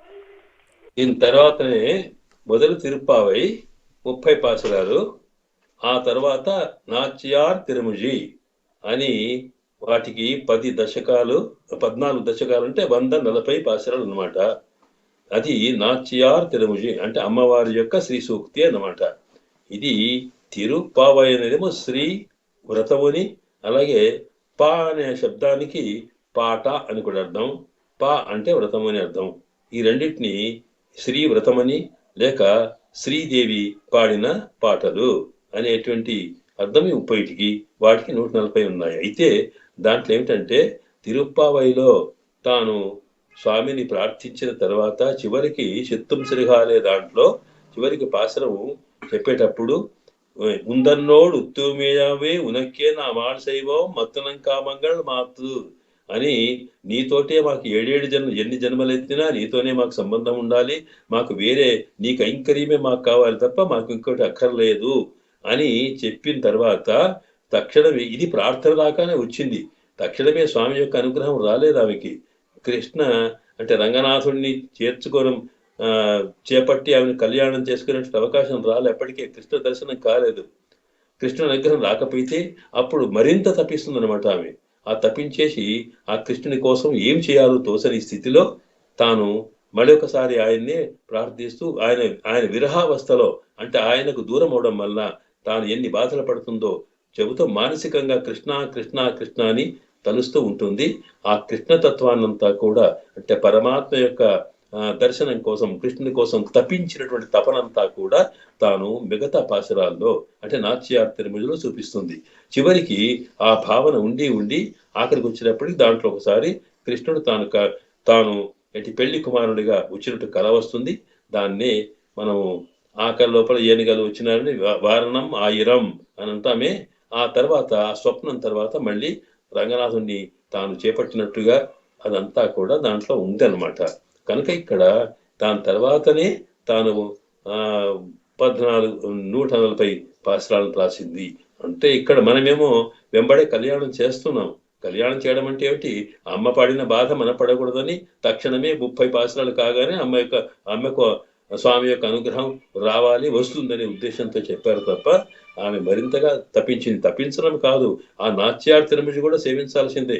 చివరికి అందులో మొదటి పాశురంలో ఏముంటుందంటే ఇక చివరికి కామదేవా అని ఆనాడు పార్వతీదేవిని పరమేశ్వరునికి కలపడం కోసం ఏ రకంగా నువ్వు ప్రయత్నం చేసి నీవు నిన్నే దగ్ధం చేసుకున్నావో, బాణాలు వేశావు, అట్లాగే నన్ను కూడా నీవు వెంకటేశ్వర స్వామికి నువ్వు చేరేట్టుగా చేస్తే నీకు నేను ఏమేమో పూజలు చేస్తానని కూడా చివరికి ఏంటంటే అంటే తాను పరమాత్మ యొక్క అనుగ్రహం రాకపోయినా ఇతరులు పట్టుకొనైనా సరే స్వామిని పొందాలంత తపన వస్తుంది. అది నాట్యార్తిరముజిలో కృష్ణుని కోసం తపిస్తున్నటువంటి అమ్మవారి యొక్క మానసిక స్థితి అంతా కూడా చెప్పి చివరికి అక్కడ పొందుతుంది అన్నమాట. అందువల్ల ఇది ముందు అది తర్వాత, ఇది ముందు తర్వాత అనడానికి మనకి ఈ నాట్యార్తిరముజి అనే దానికి వ్యాఖ్యానం కృప చేస్తున్నటువంటి మన పెరియవాచాంబిళ్ళయ్య గారు దాంట్లోనే చెప్పుకున్నారు అక్కడ. ఇది దీని తర్వాత ఈ పరిస్థితి వల్ల ఇంకా అమ్మకి కృష్ణ అనుభవం రాకపోవడం వల్ల తాను ఇలాగా మళ్ళీ ప్రారంభం చేసి రాస్తున్నదని వ్యాఖ్యానంలో చెప్పుకున్నారు. దాని దృష్టిలో మనము ముందు తిరుప్పావై తర్వాత నాట్యార్తిరముజి అనేటువంటి దివ్య ప్రబంధాన్ని కృప చేసిందని తెలుసుకోవాలి.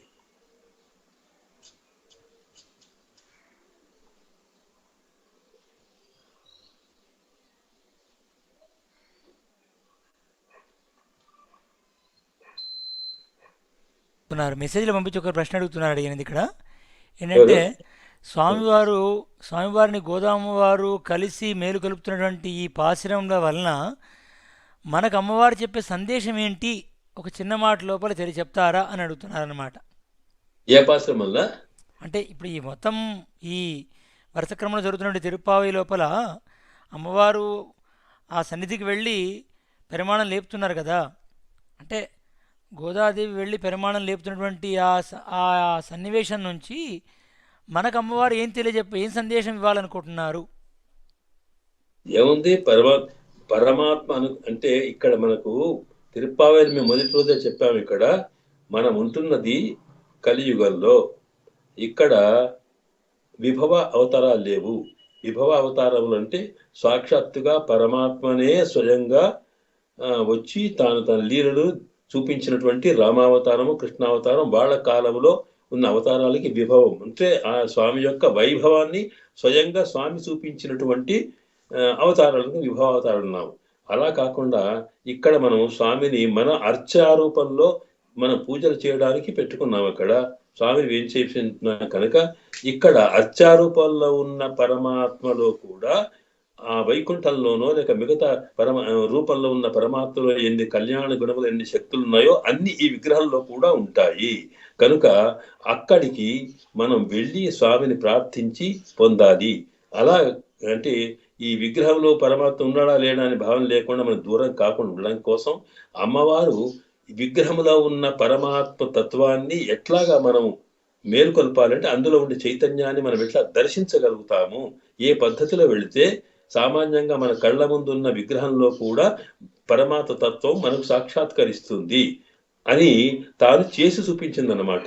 ఎలా వెళ్ళాలి, ఎక్కడ వెళ్ళాలి, ఏ రకంగా వెళ్ళాలి, స్వామి దగ్గర ఏం ప్రార్థించాలి, ఆ ప్రార్థించినప్పుడు ఆ స్వామి యొక్క దివ్య అనుభవం మనకి ఎట్లా కలుగుతుందని చూపించింది. అంటే ఏమిటి, అర్చామూర్తి కూడా సాక్షాత్తు పరమాత్మనే మన కళ్ళ ముందు కనిపించేవాడే కనుక. అయితే ఒకటి ఇక్కడ అర్చామూర్తి అనేటప్పటికీ ఒక్కొక్క యుగంలోనేమో రామావతారకంలో రాముడే ఉన్నాడు, కృష్ణ అవతారంలో కృష్ణుడే ఉన్నాడు.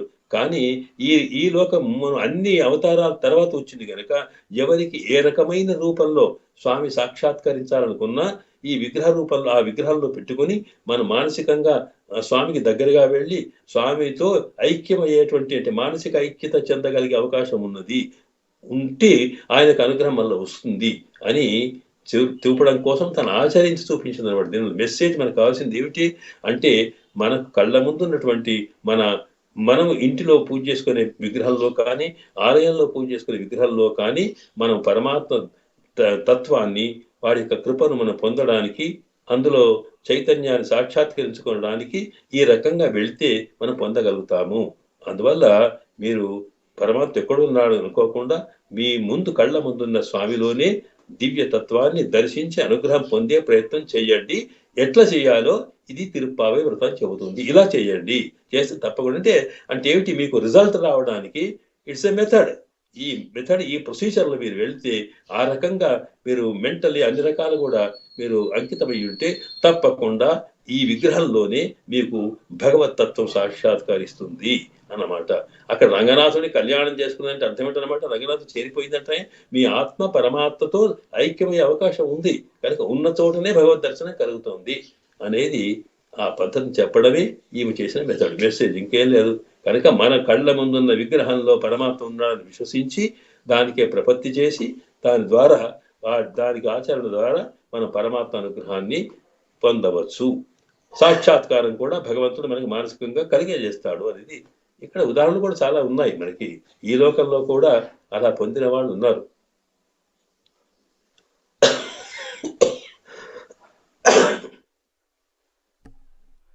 ధన్యవాదాలు డియన్. సందేశం అందించారు, వారికి కూడా వినాలనుకుంటాను. భక్తుల తరపున ఈ అద్భుతమైన నాటి ప్రవచనం మనం ముగించుకున్నాము. వారికి సాష్టాంగ ప్రణామాలు, ధన్యవాదాలు తెలుపుతున్నాను స్వామివారికి. రేపు ఇంకా విశేషమైనటువంటి పాసన మనకు ఉంది, మారిమరి ముషంజిల్. మరి ఆ ప్రవచనం కూడా మనం అందరం కూడా హాజరయ్యి ఆ విశేష అంశాలని వైభవాన్ని మనం అనుభవిద్దాం. తిరిగి వారు రాకోసం ఎదురు చూస్తూ ఈనాడు కార్యక్రమాన్ని శాంతి మంత్రంతో ముగించుకుంటున్నాం. ఓం అస్మద్గురుభ్యో నమః. ఓం సర్వే భవంతు సుఖినః, సర్వే సంతు నిరామయా, సర్వే భద్రాణి పశ్యంతు, మా కశ్చిద్ దుఃఖభాగ్ భవేత్. ఓం శాంతి శాంతి శాంతి. జై శ్రీమన్నారాయణ.